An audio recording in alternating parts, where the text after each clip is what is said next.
আসসালামু আলাইকুম, কেমন আছো সবাই? আশা করি সবাই ভালো আছো, সুস্থ আছো। হালকেনস্টাইন স্কুলে তোমাদের সবাইকে স্বাগতম। তোমাদের সাথে আছে আমি তোমাদের আবির ভাইয়া, পড়াশোনা করছি ঢাকা বিশ্ববিদ্যালয়ে। আজকে আমি তোমাদের সাথে কথা বলবো তোমাদের বইয়ের দ্বিতীয় অধ্যায় ধ্বনিতত্ত্ব নিয়ে। আমরা ধ্বনিতত্ত্ব সম্পর্কে বিস্তারিত জানার জন্য সহায়তা নিব মূল বইয়ের। তো ফার্স্ট শটের ক্লাসে মূল বই থেকে আমরা বিস্তারিত যে ব্যাকরণের নিয়মগুলো রয়েছে সেগুলো নিয়ে আলোচনা করব এবং চেষ্টা করব কি সেগুলো যেন তোমরা ভালোভাবে বুঝতে পারো।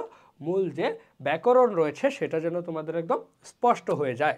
এরপর আমরা কথা বলবো কি অনুশীলনী সমাধান নিয়ে। আমরা কিছু অনুশীলনী সমাধান করে দেখব যে আমরা যা শিখেছি সেটা আসলে কতটুকু ভালো করে আমরা শিখতে পেরেছি। অনুশীলনী চর্চার মাধ্যমেই আমরা কি পুরো বিষয়টার উপর একটা ভালো ধারণা পেয়ে যাব। তাহলে চলো এখন আমরা মূল ক্লাসে চলে যাই। তো ধ্বনিতত্ত্ব বা ধ্বনির সাথে সবচেয়ে গুরুত্বপূর্ণভাবে যেটা সম্পর্কিত সেটা হচ্ছে বাকযন্ত্র। বাকযন্ত্র কি? আমরা এই যে আমি কথা বলছি, ধ্বনি উচ্চারণ করছি, আমি বিভিন্ন রকমের বর্ণ বা এগুলো বর্ণ হচ্ছে কি আমরা যখন লিখি তখন, আর যখন আমি মুখে উচ্চারণ করব তখন সেটাকে আমরা বলবো ধ্বনি। তো এই যে ধ্বনি উচ্চারণ করছি, এই ধ্বনি উচ্চারণের জন্য আমার মুখের ভেতরের বা হচ্ছে বাইরের বিভিন্ন অঙ্গ প্রত্যঙ্গের প্রয়োজন হচ্ছে। যেমন ধরো আমি ঠোঁট ব্যবহার করছি, জিহ্বা ব্যবহার করছি, তালু ব্যবহার করছি। তো এরকম নানান অঙ্গ প্রত্যঙ্গ কিন্তু কি আমি উচ্চারণের ক্ষেত্রে বা ধ্বনি তৈরির জন্য ব্যবহার করছি। তো এই যে ধ্বনি তৈরি করার জন্য যে অঙ্গ প্রত্যঙ্গগুলো আমাদের প্রয়োজন হয় সেগুলোকেই সহজ কথায় বাকযন্ত্র বলে।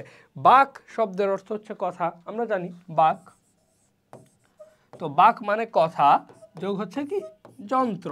তো কথা বলার জন্য আমরা যে অঙ্গ প্রত্যঙ্গগুলো ব্যবহার করে থাকি সেগুলোকে বলা হয় বাক যন্ত্র। এই তো সহজ বিষয়, তাই না? এখন আমরা একটু দেখি বইয়ে কি সংজ্ঞা দেওয়া আছে। ধ্বনির উচ্চারণে মানব শরীরের যেসব প্রত্যঙ্গ জড়িত সেগুলোকে একত্রে বাকযন্ত্র বা বাক প্রত্যঙ্গ বলে। আমাদের শরীরের উপরের প্রত্যঙ্গগুলো, শরীরের কি উপরের প্রত্যঙ্গগুলো বাকযন্ত্র হিসেবে পরিচিত। অর্থাৎ এই যে আমাদের গলার উপরে আর কি আমরা মোটামুটি কি শরীরের উপর অংশ দিয়ে কি কথা বা ধ্বনি উচ্চারণের কাজটা করি। তো এগুলোর প্রধান কাজ দুইটা। একটা হচ্ছে কি শ্বাসকার্য পরিচালন করা, আমরা ওই যে নিঃশ্বাস প্রশ্বাস করি, আর হচ্ছে কি খাদ্য গ্রহণ করা, আর আমরা খাবার খাই কি মুখের মাধ্যমে। তো এইগুলোর মাধ্যমেই কিন্তু আমরা আসলে কি ধ্বনি উচ্চারণ করে থাকি। তো এই যে বাকযন্ত্র এর এলাকা কিন্তু বেশ বিস্তৃত। এর মধ্যে রয়েছে ফুসফুস, গলনালী, ঠোঁট, শ্বাসনালী, স্বরতন্ত্র। এছাড়াও রয়েছে জিভ, নিচের চোয়াল, দাঁত, তালু, এরকম নানান অঙ্গ প্রত্যঙ্গ কিন্তু আমাদের এই বাকযন্ত্রের সাথে সম্পর্কিত। তাহলে আশা করি বাকযন্ত্র কি সেটা তোমরা বুঝতে পেরেছ। এবারে আমরা একটু চিত্রের মাধ্যমে একটু দেখি বাকযন্ত্র এবং বাকযন্ত্রের অংশ কি কি। এই যে দেখো আমার পিছনে যে চিত্রটা রয়েছে, এখানে আমাদের ফুসফুস, চোয়াল, মুখ গহ্বর, দাঁত, জিভ, ঠোঁট, নাসারন্ধ্র, নাসিকা গহ্বর, শক্ত তালু, কোমল তালু, জিহ্বামূল, গলবিল, তারপর স্বরযন্ত্র, খাদ্যনালী, শ্বাসনালী, এই সবগুলা কিন্তু আমাদের ধ্বনি উচ্চারণের ক্ষেত্রে সহায়তা করে। তো এই যে ধ্বনি উচ্চারণের ক্ষেত্রে এরা যে সহায়তা করছে এই সকলকে একসাথে বলা হয় বাকযন্ত্র। এই পুরো যে অঙ্গ প্রত্যঙ্গগুলো রয়েছে তাদের সকলকে আমরা যদি একসাথে বলি তখন সেটাকে আমরা বলবো বাকযন্ত্র। এই যে গলবিল, স্বরযন্ত্র, খাদ্যনালী, শ্বাসনালী, দাঁত, চোয়াল, ঠোঁট, তালু, এরা কি বাকযন্ত্রের এক একটা প্রত্যঙ্গ। তো চলো আমরা একটু চিন্তা করে দেখি, আমরা যে বাকযন্ত্র ব্যবহার করে ধ্বনি উচ্চারণ করি, আমরা তো সাধারণত দুই ধরনের ধ্বনি উচ্চারণ করি। এক হচ্ছে কি আমাদের স্বরধ্বনি, দুই হচ্ছে ব্যঞ্জন ধ্বনি। স্বরধ্বনি কোনগুলো? যে ধ্বনিগুলো উচ্চারণ করতে আমাদের কি অন্য কোনো ধ্বনির সাহায্য নিতে হয় না। আর ব্যঞ্জন ধ্বনি হচ্ছে স্বরধ্বনির সহায়তা ছাড়া যেটা উচ্চারণ আমরা করতে পারি না। যদি একটু ছোট্ট একটা উদাহরণ তোমাদেরকে আগে দিয়ে নেই, যেমন ধরো অ, এই অ উচ্চারণ কিন্তু অ দিয়েই করা যায়, কিন্তু যখন তুমি ক উচ্চারণ করো তখন কিন্তু ক এর সাথে ক এর ক্ষেত্রে ক যোগ অ উচ্চারণ করো, তাই না? তাহলে এই যে সে একা একাই উচ্চারিত হতে পারছে, এই জন্য সে হচ্ছে স্বরধ্বনি। আর এই ক উচ্চারণের জন্য যেহেতু আমার একটা স্বরধ্বনির সহায়তা নিতে হচ্ছে বা অন্য একটা ধ্বনির সহায়তা নিতে হচ্ছে, এই জন্য সে হচ্ছে ব্যঞ্জন ধ্বনি। তো এই ধ্বনি আমাদের দুই প্রকার, স্বরধ্বনি, ব্যঞ্জন ধ্বনি।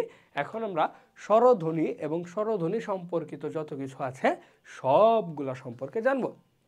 এখন এই যে আমরা মূলত আলোচনা করব হচ্ছে কি উচ্চারণের স্থান অনুযায়ী যে ধ্বনিগুলো রয়েছে সেগুলোর ব্যাপারে।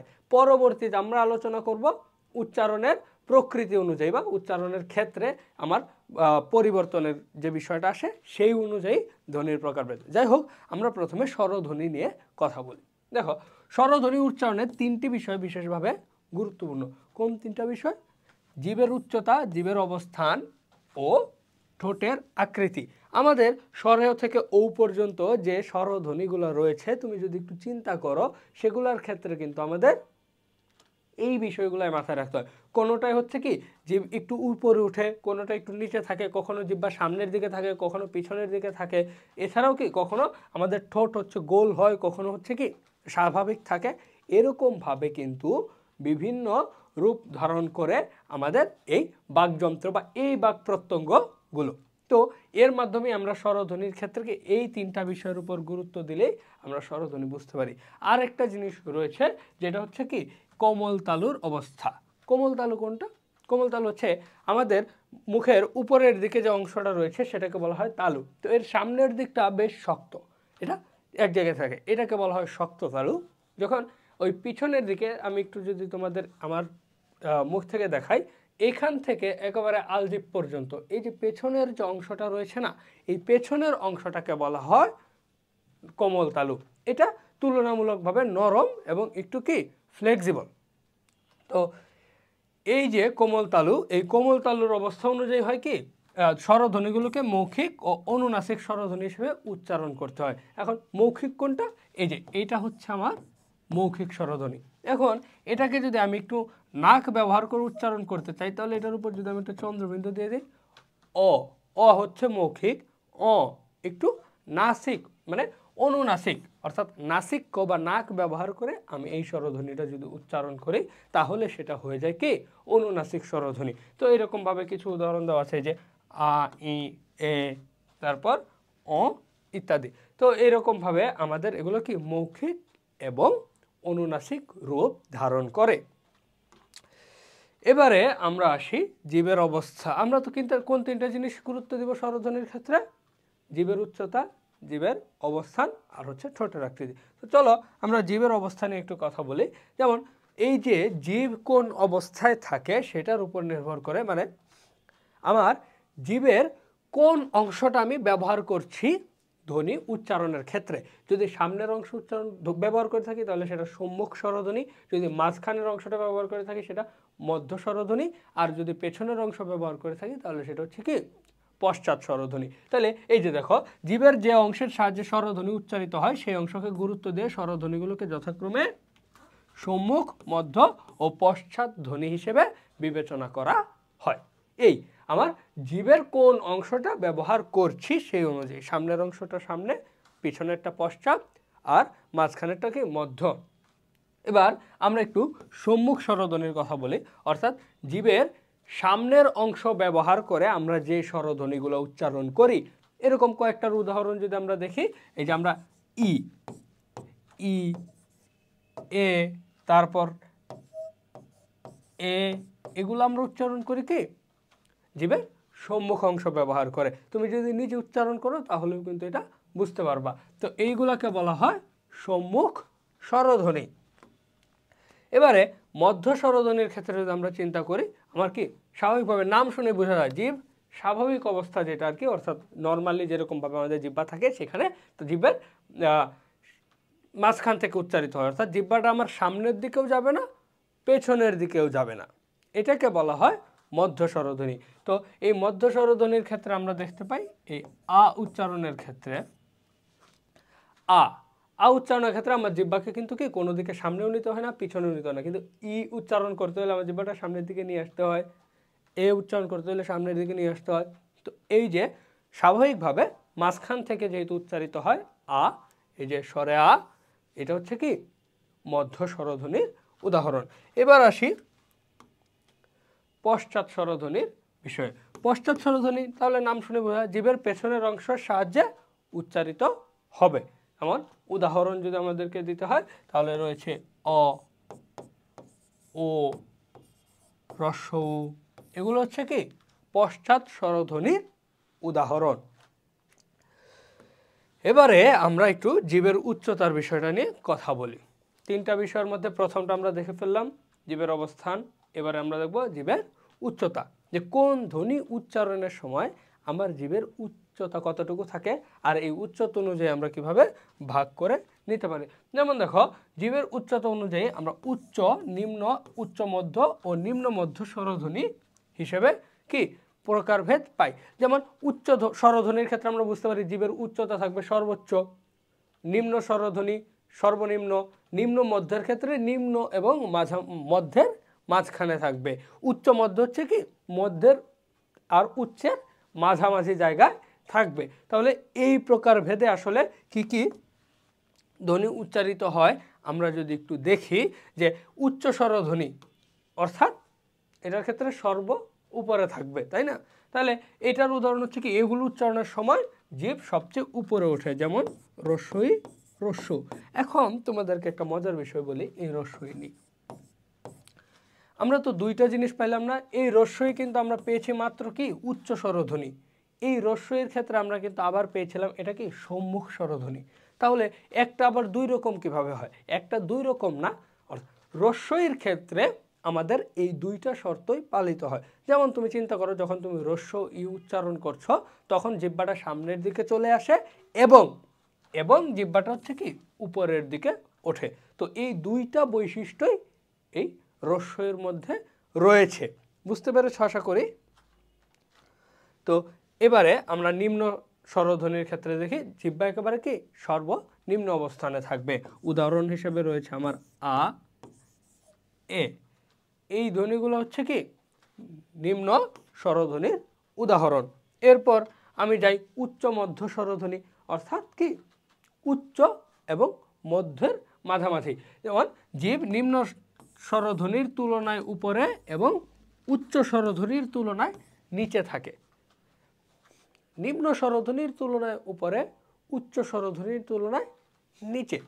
তাহলে এটাকে বলা, এগুলোর ক্ষেত্রে আছে এ, ও, এগুলো হচ্ছে উচ্চ মধ্য স্বরধ্বনি। তাহলে নিম্ন মধ্য স্বরধ্বনি নিয়ে যদি আমরা কথা বলি এরকমই হবে যে উচ্চ মধ্য স্বরধ্বনির তুলনায় নিচে কিন্তু নিম্ন স্বরধ্বনির তুলনায় উপরে। তাহলে কি হবে উচ্চ মধ্য স্বরধ্বনির তুলনায় নিচে, নিম্ন স্বরধ্বনির তুলনায় উপরে। এটার উদাহরণ রয়েছে আমার এ, ও, এগুলা হচ্ছে কি আমার নিম্ন মধ্য স্বরধ্বনির উদাহরণ। এবারে আমরা একটু চিত্রের মাধ্যমে দেখি যে জিভের উচ্চতা অনুযায়ী যে স্বরধ্বনির উচ্চারণটা হয় সেটা কিভাবে।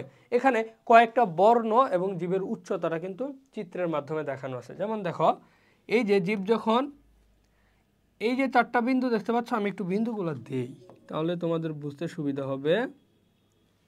এটা একটু বড় করে নিয়ে দেই।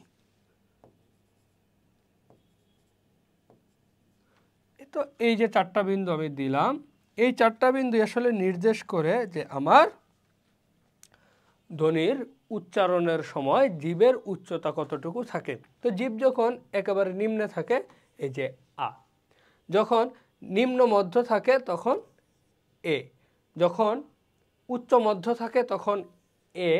এই দুইটার ক্ষেত্রে কিন্তু কনফিউজ হওয়া যাবে না, এটা হচ্ছে এ আর এটা হচ্ছে কি এ।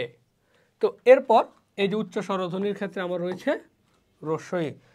রস্বইটা আমি একটু ভালো করে লিখি, রস্বই। আর নিম্নতে তো আমরা দেখেছিলাম কি স্বরে আ। তাহলে এই যে আমি দেখো এটাই সিরিয়াল মনে, নিম্ন, নিম্ন মধ্য, উচ্চ মধ্য, উচ্চ। জিভের উচ্চতাটা কি এভাবেই আস্তে আস্তে বাড়ে। এখন তুমি এগুলো উচ্চারণ করো আ, এ, এ, ই। তাহলে প্রত্যেকটা ক্ষেত্রে আমার কি জিভের উচ্চতাটা আস্তে আস্তে বাড়তেছে, এটা কিন্তু তুমি মুখের ভিতরে অনুভব করতে পারবে। এবারে আমরা আসি ঠোঁটের অবস্থার বিষয়ে। যেমন ধরো এ এ উচ্চারণের সময় ঠোঁটের অবস্থা এ, ও ও উচ্চারণের সময় ঠোঁট আমার কি একটু গোল হয়ে যাচ্ছে, তাহলে ঠোঁটের অবস্থারও কি উচ্চারণের সময় পরিবর্তন ঘটে। তো এখন আমরা একটু দেখি যে ঠোঁটের অবস্থা অনুযায়ী স্বরধ্বনির উচ্চারণগুলোতে দুই ধরনের বৈশিষ্ট্য দেখা যায়। এক হচ্ছে ঠোঁট গোলাকৃতি হবে, যেটা আমি তোমাদের দেখাইলাম, অথবা কি অগোলাকৃত অবস্থায় থাকবে। তাহলে এই যে গোলাকৃত হবে নাকি অগোলাকৃত হবে, এটা অনুযায়ী তাদেরকে গোলাকৃতি স্বরধ্বনি, অগোলাকৃত স্বরধ্বনি হিসেবে বিবেচনা করা হয়। তাহলে যেগুলোর ক্ষেত্রে হচ্ছে গোল হয় সেগুলো গোলাকৃতি, যেগুলা গোল হয় না সেগুলো অগোলাকৃত। এখন তুমি চিন্তা করে ফেলো, ও এর সময় গোল হয়, ও গোল হয়, তাই না? তাহলে এই যে উ উচ্চারণ করতে গেলেও কি গোল হচ্ছে, কিন্তু গোল হচ্ছে না ই, আ, এ, এ, ই, এগুলো উচ্চারণ করার সময় কি তোমার গোল হচ্ছে না, তাহলে এগুলো হচ্ছে অগোলাকৃত। যেমন দেখো এই যে অ, উ, এগুলো হচ্ছে গোলাকৃতি, ই, এ, এগুলা অগোলাকৃত। তাহলে এইভাবে আমরা ঠোঁটের অবস্থা অনুযায়ী দুইটা ভাগে ভাগ করতে পারি। চিত্রের সাহায্যে আমরা দেখে নিই। ই উচ্চারণের সময় ঠোঁট কি গোল হচ্ছে? না। এখানে উ উচ্চারণ করতেছি, ঠোঁট গোল হচ্ছে? হচ্ছে। অ উচ্চারণের সময় ঠোঁট গোল হয়, আ উচ্চারণের সময় হয় না। তাহলে এই যে উ আর অ, এই দুটো হচ্ছে কেমন, আমি লিখে দেই, উ স্বরে অ, এই দুটো হচ্ছে আমার গোলাকৃতি। কিন্তু এই যে রস্বই, স্বরে আ, এগুলো উচ্চারণের সময় কি গোল হয় না, তাহলে এগুলো হচ্ছে অগোলাকৃত। এবারে আসি আমরা যে ধ্বনি উচ্চারণ করি সেগুলো দুইভাবে উচ্চারণ করি, একটা একটু স্বল্প সময় ধরে, একটা একটু বেশি সময় ধরে। তো যেটা স্বল্প সময় সেটা হ্রস্ব, যেটা বেশি সময় সেটা দীর্ঘ। এই জন্যই কিন্তু হ্রস্ব ই, দীর্ঘ ই, হ্রস্ব উ, দীর্ঘ উ, এগুলা আমরা পেয়ে থাকি। তো এটা কেন? আমি যখন ধ্বনি উচ্চারণ করব, এই ধ্বনি উচ্চারণের সময় যদি সেটা স্বল্পকাল স্থায়ী হয়, কি স্বল্পকাল মানে অল্প সময়, অল্প সময় যদি স্থায়ী হয় তাহলে সে কি হবে হ্রস্বস্বর। আর যখন দীর্ঘ সময় স্থায়ী হয় তখন সেটা হবে দীর্ঘস্বর। তো এই যে হ্রস্বস্বর বা দীর্ঘস্বর, এগুলো যখন আমি উচ্চারণ করব, এক্ষেত্রে যখন দীর্ঘস্বর উচ্চারণ করব সেক্ষেত্রে দুইটা দিক খেয়াল করতে হবে। সেটা কি, একটা হচ্ছে নিচের চোয়ালের মাংসপেশিতে বেশি চাপ পড়বে, মুখ দিয়ে হ্রস্বস্বরের তুলনায় অধিক বাতাস বের হবে। তাহলে আমরা যদি উচ্চারণ করি ই, দীর্ঘ ই, তাহলে এরকম যে হ্রস্ব উ, দীর্ঘ উ। তাহলে এক্ষেত্রে আমি যখন দীর্ঘ ই উচ্চারণ করছি তখন সেটা আমাকে দীর্ঘ সময়ের জন্য উচ্চারণ করতে হচ্ছে, সেটার সময় আমার মুখ দিয়ে বেশি পরিমাণ বাতাসও বের হচ্ছে, আর আমার চোয়াল এবং চোয়ালের মাংসপেশি কি একটু শক্ত হয়ে যাচ্ছে, হ্রস্ব ই, দীর্ঘ ই। তাহলে এই ক্ষেত্রে এরকম। তো এই যে হ্রস্বস্বর দীর্ঘ উচ্চারণ ভেদে কি দুইটা ভিন্ন অর্থবোধক শব্দ তৈরি হয়। যেমন দেখো ইংরেজিতে বিট আর বিট, দুইটার মধ্যে কিন্তু কি উচ্চারণের পার্থক্য রয়েছে। এখানে বিআইটি যে বিট, এটা হচ্ছে হ্রস্বস্বর, আর বিইএটি বিট, এটা হচ্ছে দীর্ঘস্বর। তো এইভাবে কিন্তু আসলে শব্দের উচ্চারণের ক্ষেত্রে আমার হ্রস্ব এবং দীর্ঘ দুই ধরনের শব্দ উচ্চারণ প্রয়োজন হয়। এই উচ্চারণের পার্থক্যের কারণে কিন্তু শব্দের অর্থ পরিবর্তিত হয়। তো আমাদের দেশে লিখিত ভাষায় কিছু হ্রস্বর সাথে দীর্ঘ ছিল, বলছি দীর্ঘ আছে, যদিও আমরা দীর্ঘস্বরের ব্যবহার কমাচ্ছি, তো আছে। যেমন ধরা যাক যে এই নদী, এই নদী হচ্ছে কি এই যে দীর্ঘ স্বর, নদী একটু বেশি সময় আমরা উচ্চারণ করব। তেমনি আরো আছে হচ্ছে তরি, তাই না? এই তরি শব্দের অর্থ হচ্ছে নৌকা। তো এই তরি একটু দীর্ঘ সময় আমরা উচ্চারণ করে থাকি। এবারে আসি কোমল তালু। কোমল তালু কোনটা বলেছিলাম মনে আছে? শক্ত তালুর পেছনের অংশ আলজেপ পর্যন্ত, অর্থাৎ আমাদের তালুর যে অংশটা শক্ত সেখান থেকে শুরু করে আমাদের আলজিভ পর্যন্ত যে অংশটা রয়েছে সেটাকে বলা হয় কোমল তালু। তো এই কোমল তালু কি অবস্থায় থাকে ধ্বনি উচ্চারণের সময় সেটা নিয়ে আমরা এখন একটু আলোচনা করব। যেমন মৌখিক স্বরধ্বনি উচ্চারণের সময় বাতাস কেবল মুখ দিয়ে, আর আনুনাসিক স্বরধ্বনি উচ্চারণের সময় বাতাস মুখ এবং নাক দিয়ে বের হয়। এটা কিন্তু আমি তোমাদেরকে বলেছি, যে মনে আছে, এই যে মৌখিক এবং আনুনাসিকের উদাহরণটা দিয়েছিলাম, এটা দিয়েছিলাম। তো যখন আমরা স্বাভাবিকভাবে উচ্চারণ করছি সেটা হচ্ছে কি অ মৌখিক, আর যখন আমরা চন্দ্রবিন্দু বা একটু নাক ব্যবহার করে উচ্চারণ করতেছি সেটাকে বলা হয় কি অনুনাসিক। তো এই যে মৌখিক উচ্চারণ এবং অনুনাসিক উচ্চারণের ক্ষেত্রে এই পার্থক্যটা করে দেয় কে? কোমল তালু। দুইটার ক্ষেত্রে আমাদের কোমল তালুর অবস্থা কিন্তু কি পরিবর্তিত হয়। আচ্ছা, এখন আমরা দেখি যে বইয়ে কি লেখা আছে, যে আমাদের কি কি জিনিস জানা দরকার, যে কিভাবে বাতাস কখনো মুখ এবং কখনো নাক ও মুখ উভয় অংশ দিয়ে কি বের হয়, একসঙ্গে বের হয়। তো আমাদের মুখের উপরে যে তালু রয়েছে, এই তালু অনেকটা দেখতে কি গম্বুজ আকৃতির মতো। এই গম্বুজ আকৃতির তালুর সামনের অংশ শক্ত কিন্তু পেছনের অংশ নরম, আর এই যে নরম অংশ যেটা রয়েছে সেটাকে আমরা বলি হচ্ছে কি কোমল তালু। কেন? কারণ এই সামনের যে শক্ত অংশ রয়েছে সেটা নড়াচড়া করার কোনো ক্ষমতা নাই, কিন্তু পেছনের যে নরম তালু রয়েছে তার কিন্তু নড়াচড়ার একটা ক্ষমতা আছে। এটাই হচ্ছে এই কারণে তাই সে হচ্ছে কি উচ্চারণ একটা পার্থক্য করে দিতে পারে। তো এই যে নরম বলেই তালুর পেছনের অংশকে বলে কোমল তালু। এ তালুকে আমরা উপরে উঠাতে পারি আবার নিচে নামাতে পারি। মৌখিক স্বরধ্বনি উচ্চারণের সময় তা উপরে ওঠে গিয়ে নাক দিয়ে বাতাস বের হওয়ার পথ সম্পূর্ণ বন্ধ করে দেয়। তাহলে কোমল তালুর কাজটা কিন্তু আমরা বুঝে গিয়েছি। যখন আমি মৌখিক স্বরধ্বনি উচ্চারণ করব, সে হচ্ছে নাক দিয়ে বাতাস বের হওয়ার রাস্তাটা বন্ধ করে দিবে উপরে উঠে গিয়ে, যার ফলে আমাদের হচ্ছে আনুনাসিক হবে না, ধ্বনিটা আমরা মৌখিকভাবে উচ্চারণ করতে পারবো। আর যখন আমরা অনুনাসিক স্বরধ্বনি উচ্চারণ করব তখন এই কোমল তালুর নিচের দিকে থাকে, ফলে নাক দিয়ে বাতাস বের হওয়ার সুযোগ পায়। তো এই যে একটু আমরা চিত্রটা দেখি, তো আমাদের এই যে জায়গাটা রয়েছে না, আমি যে মার্ক করলাম, এই জায়গাটাকে বলা হয় কোমল তালু। তো তোমরা এই চিত্রের মধ্যে দেখতে পাবা যে এইখানে এই কোমল তালু কি একটু ভিতরের দিকে আছে, ধ্বনিটা হচ্ছে কি মুখ দিয়েও বের হতে পারছে আবার নাক দিয়েও বের হচ্ছে। কিন্তু যখন আমরা মৌখিক ধ্বনিগুলো উচ্চারণ করব সেক্ষেত্রে এই যে দেখো, সে হচ্ছে নাক দিয়ে বাতাস বের হওয়ার যে জায়গাটা রয়েছে সেটাকে বন্ধ করে দিয়েছে। এই যে বন্ধ করে দিল, এই কারণে আমার কি মৌখিক ধ্বনিগুলা, মৌখিক স্বরধ্বনিগুলা উচ্চারণ করতে পারতেছি, নাক দিয়ে আর কোনো প্রকার বাতাস বের হচ্ছে না। তাহলে এইটাই হচ্ছে আমার, এটা হচ্ছে মৌখিক আর এটা হচ্ছে কি অনুনাসিক। মৌখিকের সময় আমার কোমল তালুর অবস্থা, অনুনাসিকের সময় আমার কোমল তালুর অবস্থা। এবারে আমরা যদি একটু কথা বলি যে এই অনুনাসিক ধ্বনি উচ্চারণ করার ক্ষেত্রে কি কোমল তালু একটু নিচের দিকে নেমে যায়। তো এটি তখন এমন অবস্থায় থাকে যে বাতাস একই সঙ্গে মুখ ও নাক দিয়ে বের হতে পারে। মৌখিকের ক্ষেত্রে শুধুমাত্র মুখ দিয়ে বের হবে। তো এইটুকুই হচ্ছে আমার মৌখিক যে স্বরধ্বনি বা হচ্ছে আনুনাসিক স্বরধ্বনির ক্ষেত্রে কোমল তালুর ভূমিকা। তো এবারে আমরা জানবো এরকম মৌখিক স্বরধ্বনি যে আমরা বলতেছি, অনুনাসিক যে বলতেছি, তাহলে এখানে বাংলা মৌখিক স্বরধ্বনি কয়টা? তো বাংলা মৌখিক স্বরধ্বনি যদি আমি বলি, মৌখিক স্বরধ্বনি হচ্ছে 7টা।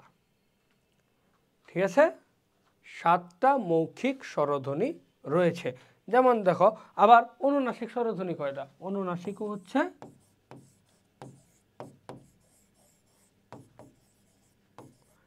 7টি। তাহলে এইরকম মৌখিক আর অনুনাসিক মিলে 14টা স্বরধ্বনি আমরা কিন্তু দেখতে পাই। এই যে এখানে দেখো যে এই মৌখিক এবং অনুনাসিকের উদাহরণ দেওয়া আছে। যেমন মৌখিক স্বরগুলো যদি আমরা একটু দেখি, ই, এ, আ, অ, উ। আর এগুলার উপরে যখন আমরা চন্দ্রবিন্দু দিয়ে ব্যবহার করব তখন হচ্ছে কি ই, এ, অ,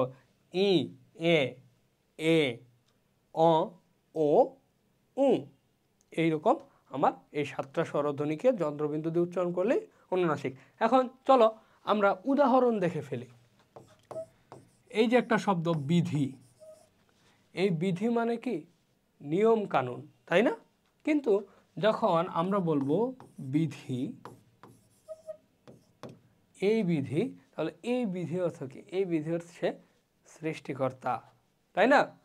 তো এরকম ভাবে যদি আমরা একটু চিন্তা করি, বা হচ্ছে এই বিধির ক্ষেত্রে না, একটু যদি সহজ করে বলতে হয় তাহলে তোমাদেরকে বলতে হবে যে এই বিধি হচ্ছে নিয়ম কানুন, এই বিধি হচ্ছে বিদ্ধ করা। এটা বললে সবচেয়ে সহজ হয়, বিদ্ধ করা, কোনো কিছু বিদ্ধ করা যায়। যেমন কাঁটা বিঁধেছে, আমার পায়ে কাঁটা বিঁধেছে, তো ওইটার ক্ষেত্রে কিন্তু আমরা চন্দ্রবিন্দু ব্যবহার করব। তো এরকম ভাবে যদি আমরা আরো উদাহরণ দেই, বাধা, বাধা মানে কি?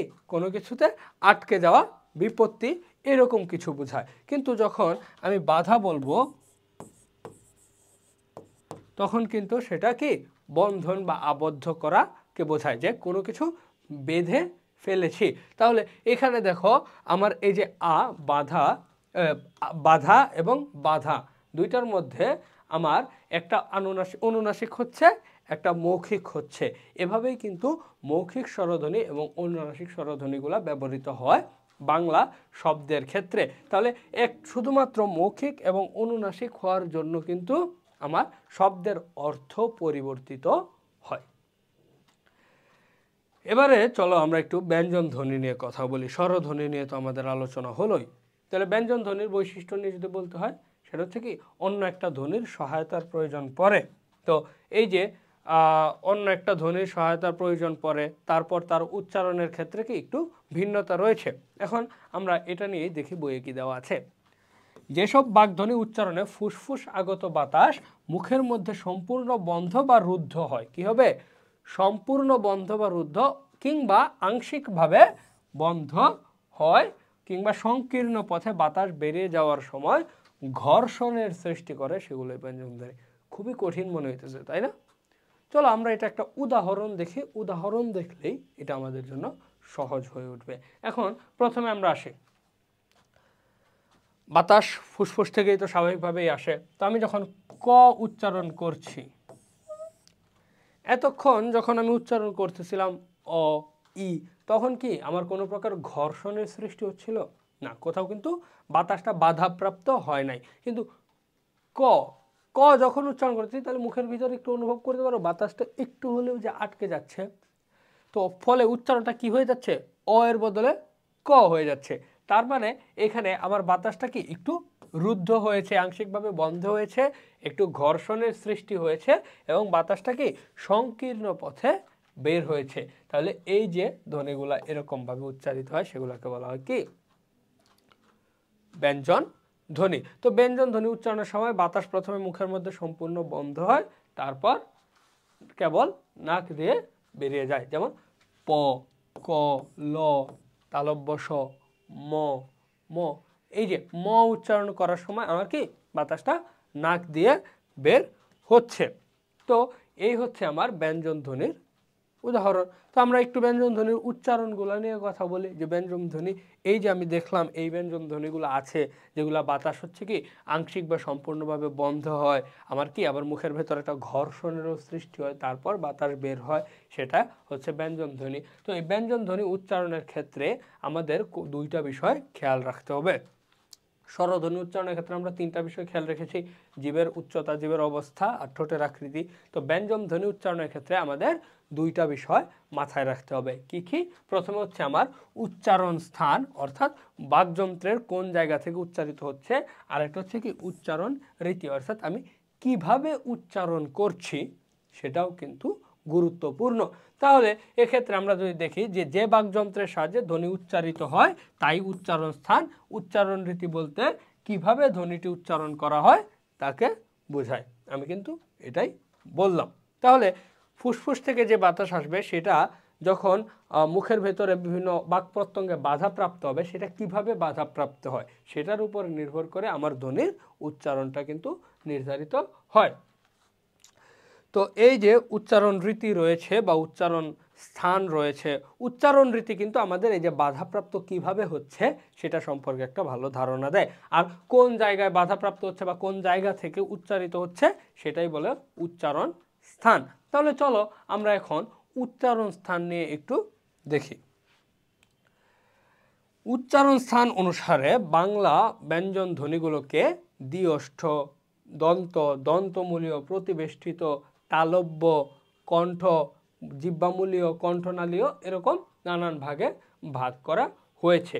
তাহলে কোন ধ্বনিগুলাকে কোন অংশে অর্থাৎ কোথার থেকে উচ্চারণ হচ্ছে সেই অনুযায়ী এগুলোকে কি ভাগ করা হয়েছে। যেমন ধরো আমার এই যে চিত্রের মাধ্যমে আমরা যদি একটু উচ্চারণ স্থানগুলো দেখি, যেগুলো হচ্ছে আমার এই দাঁতের সহায়তায় উচ্চারিত হয় সেগুলো হচ্ছে দন্ত, যেগুলো হচ্ছে ঠোঁটের সাহায্যে উচ্চারিত হয় সেগুলো দ্বি ওষ্ঠ। ওষ্ঠ শব্দের অর্থ কি? ওষ্ঠ শব্দের অর্থ হচ্ছে ঠোঁট।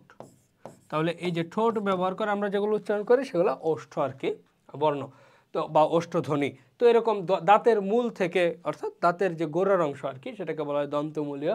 তারপর তালব্য অংশ থেকে তালব্যমূলীয়, কণ্ঠ থেকে উচ্চারিত হইলে কণ্ঠনালীয় বা কণ্ঠনালী থেকে উচ্চারিত হইলে কণ্ঠনালীয়। তো এরকমভাবে উচ্চারণ স্থান অনুযায়ী কিন্তু প্রকারভেদ করা যায়। যেমন ধরো দ্বি ওষ্ঠ, যেগুলো উচ্চারণের সময় দুইটা ঠোঁট অর্থাৎ উপরের ও নিচের ঠোঁটের সাহায্যে উচ্চারিত হয় সেগুলো হচ্ছে দ্বি ওষ্ঠ। যেমন ধরো প, ব, ম, এগুলো উচ্চারণের ক্ষেত্রে তুমি দেখতে পাচ্ছ তোমার যে দুইটা ঠোঁটই একসাথে লাগাইতে হচ্ছে। ঠোঁট যদি দুইটা একসাথে না লাগাও তাহলে কিন্তু এগুলো উচ্চারিত হবে না। তো এই যে প, ব, ম, এই যে এরকম যেগুলো রয়েছে সেগুলো বলা হয় কি দ্বি ওষ্ঠ, কারণ এগুলোর ক্ষেত্রে আমি দুইটা ঠোঁট ব্যবহার করছি। এরপরে দন্ত অর্থাৎ দাঁত ব্যবহার করা হয়। যেমন ধরো ত, থ, দ, ধ, এগুলো উচ্চারণের ক্ষেত্রে তোমার জিহ্বার যে সামনের অংশ রয়েছে সেই সামনের অংশ কিন্তু দাঁতে অবশ্যই লাগতে হবে, নইলে কিন্তু এগুলো উচ্চারণ করতে পারবো না। যেমন তুমি যদি দাঁতে উচ্চারণ না লাগে যদি তালুতে লাগাও তাহলে বেরোবে ট হয়ে যাবে, ত, ট, ত, ট। তাহলে জিহ্বা কোন জায়গায় লাগতেছে সেটার উপর নির্ভর করে কিন্তু আমরা বুঝতে পারি যে আমার ধ্বনিটা কিভাবে বা কোন জায়গা থেকে উচ্চারিত হচ্ছে। তো দাঁত ব্যবহার করে যেহেতু উচ্চারিত হচ্ছে তাহলে এটাকে বলা হয় কি দন্ত। যেমন কি কি, যেমন জিভের সামনের অংশ দ্বারা উপরের পাটি দাঁতের নিচের অংশকে স্পর্শ করে দন্ত ধ্বনিগুলো উচ্চারিত হয়। উদাহরণ তো তোমাদেরকে আমি দেখাইলামই। এবার আসি দন্তমূলীয় অর্থাৎ দাঁতের যে গোড়া রয়েছে বা দাঁতের মূল বা নিচের অংশ যেটা রয়েছে আর কি। তো জিভের সামনের অংশটা যখন দাঁতের মূল বা সামনের অংশের দিকে লাগবে তখন সেটাকে বলা হয় দন্তমূলীয় ধ্বনি। তো দন্তমূলীয় ধ্বনির উচ্চারণ হচ্ছে কি দন্ত ন, তাই না? তারপর স ধ্বনির ক্ষেত্রে কিন্তু এই দন্ত স যেটা বলা হয় এটাও কিন্তু একইভাবে উচ্চারিত হয়। তো এই যে উচ্চারণের সময় আমাদের কি হয় জিভের সামনের অংশ এবং দাঁতের যে মূল সেটা রয়েছে দুইটা একত্রে লাগে, এই জন্য এগুলোকে বলা হয় দন্তমূলীয় ধ্বনি। এরপর আমরা যদি একটু দেখি তালব্য দন্তমূলীয়, যে জিভের সামনের অংশ উপরের শক্ত তালু অর্থাৎ তালুর যে সামনের অংশটা রয়েছে এটাকে বলি আমরা শক্ত তালু, পেছনেরটাকে বলি নরম তালু বা কোমল তালু। তো এই যে তালু শক্ত তালুর সাথে লেগে যখন উচ্চারিত হয় তখন সেটাকে বলি আমরা কি তালব্য দন্তমূলীয়। উদাহরণস্বরূপ আমার ট, ঠ, ড, ঢ এর কথা বলেছিলাম না, ট, ঠ, ড, এগুলো হচ্ছে কি তালব্য দন্তমূলীয় ধ্বনির উদাহরণ। এরপর তালব্য ধ্বনি কোনগুলা? তালব্য ধ্বনির ক্ষেত্রে আমরা সহজে বুঝতে পারি জিভ প্রসারিত হয়ে সামনের অংশ শক্ত তালু স্পর্শ করে যখন উচ্চারিত হয় তখন সেটাকে আমরা বলি তালব্য ধ্বনি। যেমন ধরো চ, চ উচ্চারণের ক্ষেত্রে আমার জিহ্বাটা একটু কি প্রসারিত হয়। তারপর তালব্য স, এই নামের সাথেই আছে তালব্য, তাহলে স উচ্চারণের সময় আমার জিহ্বাটা একটু প্রসারিত হয় এবং কি সেটা শক্ত তালু স্পর্শ করে বাতাসটাকে যখন মুখ থেকে বের করে উচ্চারিত হয় তখন সেটাকে আমরা বলি হচ্ছে কি তালব্য ধ্বনি। তাহলে চ, ছ, জ, ঝ, তালব্য স এগুলো হচ্ছে কি আমার এই তালব্য ধ্বনির উদাহরণ। এরপর আসি জিহ্বা মূলীয়। জিহ্বা মূলীয়, তাহলে এটার সাথে জিহ্বা মূলের সম্পর্ক থাকবে। তো জিভের পেছনের অংশ উঁচু হয়ে আল জিভের মূলের কাছাকাছি নরম তালু স্পর্শ করে জিহ্বা মূলীয় ব্যঞ্জন ধ্বনি উচ্চারিত হয়। কয়টা অঙ্গ প্রত্যঙ্গ দেখো, জিভের পেছনের অংশ উঁচু হবে। আল জিভের মূলের কাছাকাছি নরম তালু স্পর্শ করবে, একেবারে ভিতরের দিকে আর কি, সহজ কথা বলে। আমার কি একটু উদাহরণ দেখো, ক, খ, গ, ঘ, এগুলা কি এরকম ভাবে উচ্চারিত হচ্ছে না, জিভের পিছনের অংশটা একটু উঁচু হচ্ছে এবং আল জিভের গোড়ায় লাগতেছে নরম তালুতে, তাই না? একেবারে এইখানে ক, ক, ক, একেবারে ভিতরের দিকে কিন্তু এটা, তো এই জন্য এটাকে বলা হয় কি জিহ্বা মূলীয়, অর্থাৎ জিভের মূলের ওইখানে। এরপর কণ্ঠনালীর মধ্যে যখন ধ্বনিবাহী বাতাস বাধা পেরিয়ে উচ্চারিত হয় সেগুলোকে বলি আমরা কি কণ্ঠনালীয় ধ্বনি। তো এইরকম কণ্ঠনালীয় ধ্বনি একটাই, সেটা হচ্ছে কি হ। তাহলে আমরা জিহ্বা মূল থেকেও কিন্তু আরো নিচে চলে যাচ্ছি, কণ্ঠে চলে যাচ্ছি যখন হ উচ্চারণ করছি, তো এই জন্য এটাকে বলা হয় কি কণ্ঠনালীয় ধ্বনি। তাহলে এইখানে আমরা যদি এই যে প্রকারভেদগুলো অনুযায়ী চিত্রের মাধ্যমে, একটা ছকের মাধ্যমে, সারণীর মাধ্যমে সহজে দেখে নেই, তাহলে আমার দ্বি ওষ্ঠের মধ্যে রয়েছে প, ফ, ব, ভ, ম, দন্তে রয়েছে ত, থ, দ, ধ, দন্তমূলীয়তে রয়েছে দন্ত ন, র, ল, দন্ত স, এরপর তালব্য দন্তমূলীয়তে আছে ট, ঠ, ড বিন্দু র, ঢ বিন্দু র, তারপর তালব্যতে রয়েছে আমার কি চ, ছ, বর্গীয় জ, ঝ, তালব্য স, জিহ্বামূলীয়তে আছে ক, খ, গ, ঘ, ঙ, আর কণ্ঠনালীয়তে রয়েছে শুধুমাত্র হ। তাহলে এতক্ষণ আমরা যা, এই যে আমি একটু মুছে দিই, এতক্ষণ আমরা যা বিস্তারিত আলোচনা করলাম সেগুলোর মূল একটা সারণীতে প্রকাশ করলে সেটা হবে এই সারণী। তাহলে আশা করি তোমরা হচ্ছে কি উচ্চারণ স্থান অনুযায়ী যে আমাদের ধ্বনিগুলো উচ্চারিত হয় সেগুলো সম্পূর্ণ বুঝতে পেরেছ। এবারে আসি আমার এই যে ধ্বনি উচ্চারণের ক্ষেত্রে আমি কি সব ধরনের অঙ্গ প্রত্যঙ্গ ব্যবহার করে থাকি। আমাদের দেখা যায় যে কোনো একটা প্রত্যঙ্গ হচ্ছে কি অধিক পরিমাণে ব্যবহার করে থাকি, কোনোটা কম পরিমাণে, কোনোটা হচ্ছে কি পরিবর্তন করে সেটা ব্যবহার করি, কোনোটা ওই রকমই থেকে যায়। তাহলে এই যে এরকমভাবে উচ্চারণের ক্ষেত্রে আমার প্রত্যঙ্গগুলো হচ্ছে কি বিভিন্নভাবে ব্যবহৃত হয়। তো এই ব্যবহারের উপর নির্ভর করে এই সক্রিয় এবং নিষ্ক্রিয় যে প্রত্যঙ্গ এই ভাগে ভাগ করা হয়েছে। যেমন প্রতিটি ব্যঞ্জন ধ্বনি যখন আমরা উচ্চারণ করি সেটার ক্ষেত্রে দুইটা প্রত্যঙ্গ জড়িয়ে থাকে। তো এই দুইটা প্রত্যঙ্গের মধ্যে একটা হয় সক্রিয় আর একটা থাকে কি নিষ্ক্রিয়। তো সক্রিয় হচ্ছে সেটা যেটা সচল, অর্থাৎ কি আমরা যাকে ইচ্ছে মতো উপরে উঠাতে বা নিচে নামাতে পারি, এটাকে বলা হয় সচল বাক প্রত্যঙ্গ বা সক্রিয় উচ্চারক। আর যেটা স্থির থাকে, নড়াচড়া করে না, তাকে বলে কি নিষ্ক্রিয় বাক প্রত্যঙ্গ বা নিষ্ক্রিয় উচ্চারক। এখন আমরা এটা একটু সারণীর মাধ্যমে দেখে ফেলি। দ্বিওষ্ঠ অর্থাৎ আমার দুইটা ঠোঁটই যেটার ক্ষেত্রে প্রয়োজন পড়ে, এখানে সক্রিয় উচ্চারক হচ্ছে নিচের ঠোঁট, নিচের ঠোঁটই গুরুত্বপূর্ণ। প, ফ, ব, ভ, ম উচ্চারণের ক্ষেত্রে আমার নিচের ঠোঁটটা হচ্ছে কি নিষ্ক্রিয় উচ্চারক উপরের ঠোঁটের সাহায্য নিচ্ছে। তাহলে এটা হচ্ছে নিচের ঠোঁট হচ্ছে আমরা ইচ্ছা মতো নাড়াইতে পারি, উপরের ঠোঁট পারি না।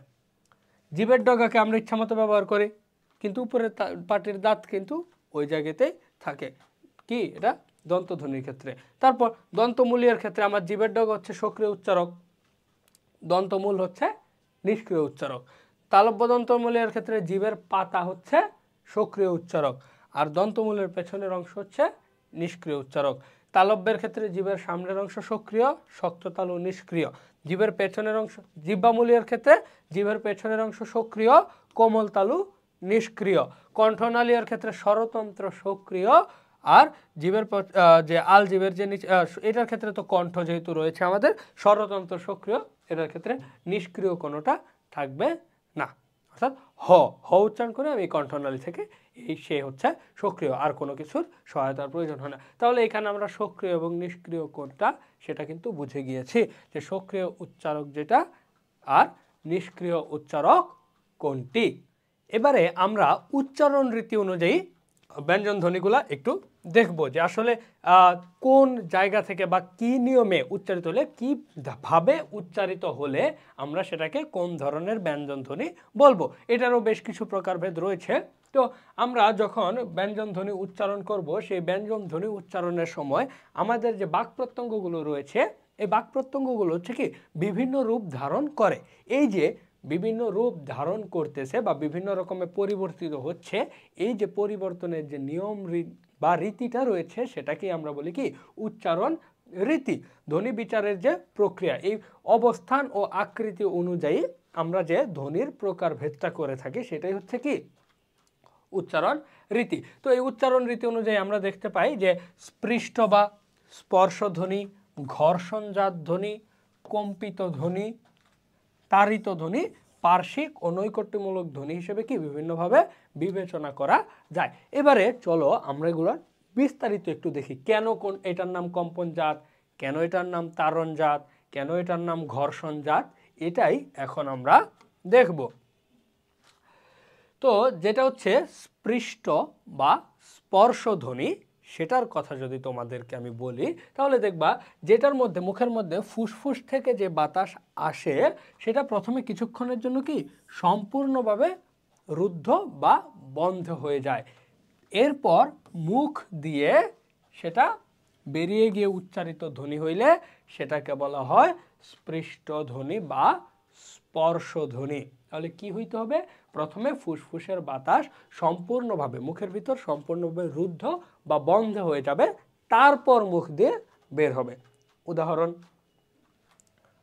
আমরা যদি দেখি যে বক শব্দের যে ক, পাঠ শব্দের ট, এই যে বক, আমরা কিন্তু প্রথমে বাতাসটাকে আটকায় ফেলতেছি তারপর উচ্চারণ করতেছি, কিন্তু যখন আমরা ক উচ্চারণ করি তখন স্বাভাবিকভাবে বের হয়। কিন্তু বক, পাঠ অর্থাৎ শেষে গিয়ে যেটা আমরা কি থামিয়ে দেই। তো এরকমভাবে যদি আমরা একটু দেখি উচ্চারণ স্থান অনুযায়ী যদি এটার সাথে তুলনা করি তাহলে ওষ্ঠতে আছে প, ফ, ব, ত, ভ, তালব্য দন্তমূলীয়তে আছে ট, ঠ, জিহ্বামূলীয়তে আছে ক, খ, গ, ঘ, দন্ততে আছে ত, থ, দ, ধ, তালব্যতে আছে চ, ছ, বর্গীয় জ, ঝ। তো এরকমভাবে কিন্তু আমরা কি দেখতে পাই যে আসলে আমার স্পর্শ ধ্বনিগুলো কীভাবে, যেমন বক, পাঠ, তাই না, এগুলো উচ্চারণের সময় আমার ধ্বনিটা কি বাতাসটা হচ্ছে মুখের ভেতর থেমে যাচ্ছে, রুদ্ধ হচ্ছে, এরপর বের হচ্ছে। এবারে নাসিক্য, নাসিক্য তো বোঝায় যে নাক ব্যবহৃত হবে স্বাভাবিকভাবে, যেমন ম, ম এর ক্ষেত্রে আমরা কি একটু নাক ব্যবহার করে থাকি। দন্তন, যেমন উচ্চারণের সময় যখন আমার কি কেবলমাত্র নাক দিয়ে বাতাস বের হবে তখন সেটাকে আমরা বলি হচ্ছে কি নাসিক্য ব্যঞ্জন। যেমন এই যে আম, ধান, এই যে ম, ন, তারপর হচ্ছে উম, এগুলো হচ্ছে কি আমার নাসিক্য ব্যঞ্জন ধ্বনি। তো উচ্চারণ স্থান অনুযায়ী যদি হিসাব করে আমরা পড়েছিলাম দ্বি ওষ্ঠ উচ্চারণের ক্ষেত্রে দ্বি ওষ্ঠ হচ্ছে ম, তাহলে এটা উচ্চারণ স্থান অনুযায়ী দ্বি ওষ্ঠ নাসিক্য ধ্বনি। এরপর দন্তমূলীয় নাসিক্য হচ্ছে দন্ত ন, জিহ্বামূলীয় নাসিক্য ধ্বনি হচ্ছে কি উম। এভাবে আমরা কিন্তু বলতে পারি। উচ্চারণ রীতি অনুযায়ী সে হচ্ছে কি নাসিক্য, উচ্চারণের স্থান অনুযায়ী সে দন্তমূলীয়, তাহলে সে হচ্ছে দন্তমূলীয় নাসিক্য ধ্বনি। এবারে আমরা দেখি ঘর্ষণজাত। ঘর্ষণজাত কি দুইটা বাকযন্ত্র কাছাকাছি আসবে কিন্তু একত্রিত হবে না, একটু ঘর্ষণের মতো সৃষ্টি করবে। তো কাছাকাছি এসে তারা যখন একসঙ্গে যুক্ত না হয় তখন কি হয়, বাতাসটা কি প্রায় বন্ধ একটা জায়গা দিয়ে, যে ছোট্ট একটা গ্যাপ দিয়ে যখন আমরা বাতাস বের হয় এরকমভাবে আর কি যে ঘর্ষণের সৃষ্টি হয়, বাতাসের পথটা যেটা আছে সেটা ক্রমশ কমে আসে, ছোট হয়ে আসে। তো যার ফলে একটু ঘর্ষণের মতো সৃষ্টি হয়, আর ঘর্ষণের মতো সৃষ্টি হয় এটাকে বলা হয় ঘর্ষণজাত ধ্বনি। যদি আমরা একটু উদাহরণ দেখি, তালব্য স, দন্ত স, মানে দন্ত স, তালব্য স, হ। তোমরা আবার ভাইব না যে ভাই এটাকে তালব্য স বলতে, দন্ত স, তালব্য স, হ। তো এগুলো হচ্ছে কি আমার ঘর্ষণজাত ধ্বনি।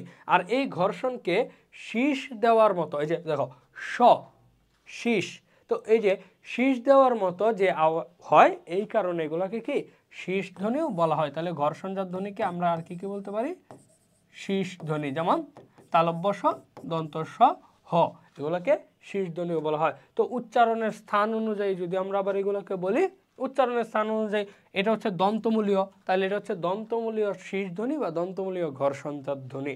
এটা হচ্ছে তালব্য, তাহলে এটা হচ্ছে কি তালব্য শীষ ধ্বনি বা তালব্য ঘর্ষণজাত ধ্বনি।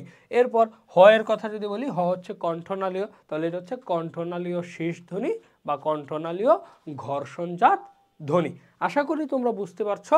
এই জিনিসগুলো কিন্তু খুবই কি সহজ, একটু চিন্তা করলে তুমি শুধু উচ্চারণ স্থান, উচ্চারণ রীতি এই দুইটা জিনিস মনে রাখবা, সকল ধ্বনির উচ্চারণ তোমার সহজ হয়ে যাবে। এবারে আসি আমরা কম্পিত। কম্পিত থেকে বোঝা যায়, কম্পিত মানে কম্পনের সৃষ্টি করবে, একটু কাঁপবে, এরকম কাঁপার মতো যে বর্ণ আছে বা ধ্বনি আছে সেটা কোনটা? এই বান্দা র। র যখন আমরা উচ্চারণ করি তখন কিন্তু কি হয়, একটু কম্পনের সৃষ্টি হয়। যেমন জিভ কম্পিত হয়ে উচ্চারিত হয় বলে এ জাতীয় ধ্বনিগুলোকে বলা হয় কম্পনজাত ধ্বনি। তাহলে জিভের কম্পন সৃষ্টি হবে কিসের মাধ্যমে, কোনটার ক্ষেত্রে হয়? এই যে আমরা র উচ্চারণ করি, এই র উচ্চারণের ক্ষেত্রে গেলে কিন্তু আমাদের এই কম্পনের সৃষ্টি হয়। এরপরে আসি তাড়িত। তাড়িতর ক্ষেত্রে তোমাদেরকে একটা শর্টকাট আমি একটু পরে বলবো। যাই হোক, এই জাতীয় ধ্বনিগুলো উচ্চারণের সময় জিভের সামনের অংশ উল্টে গিয়ে উপরের পাটে দাঁতের মূলে একটি মাত্র টোকা দেয়। কি, জিভের সামনের অংশ উল্টে যাবে, একটু ভাঁজ হবে আর কি, উল্টে যাবে এবং উপরে একটু টোকা দিবে, র। টোকাটা দিয়ে চলে আসে র, তাই না? ড বিন্দু র, গারো, একটু টোকা দিয়ে চলে আসে।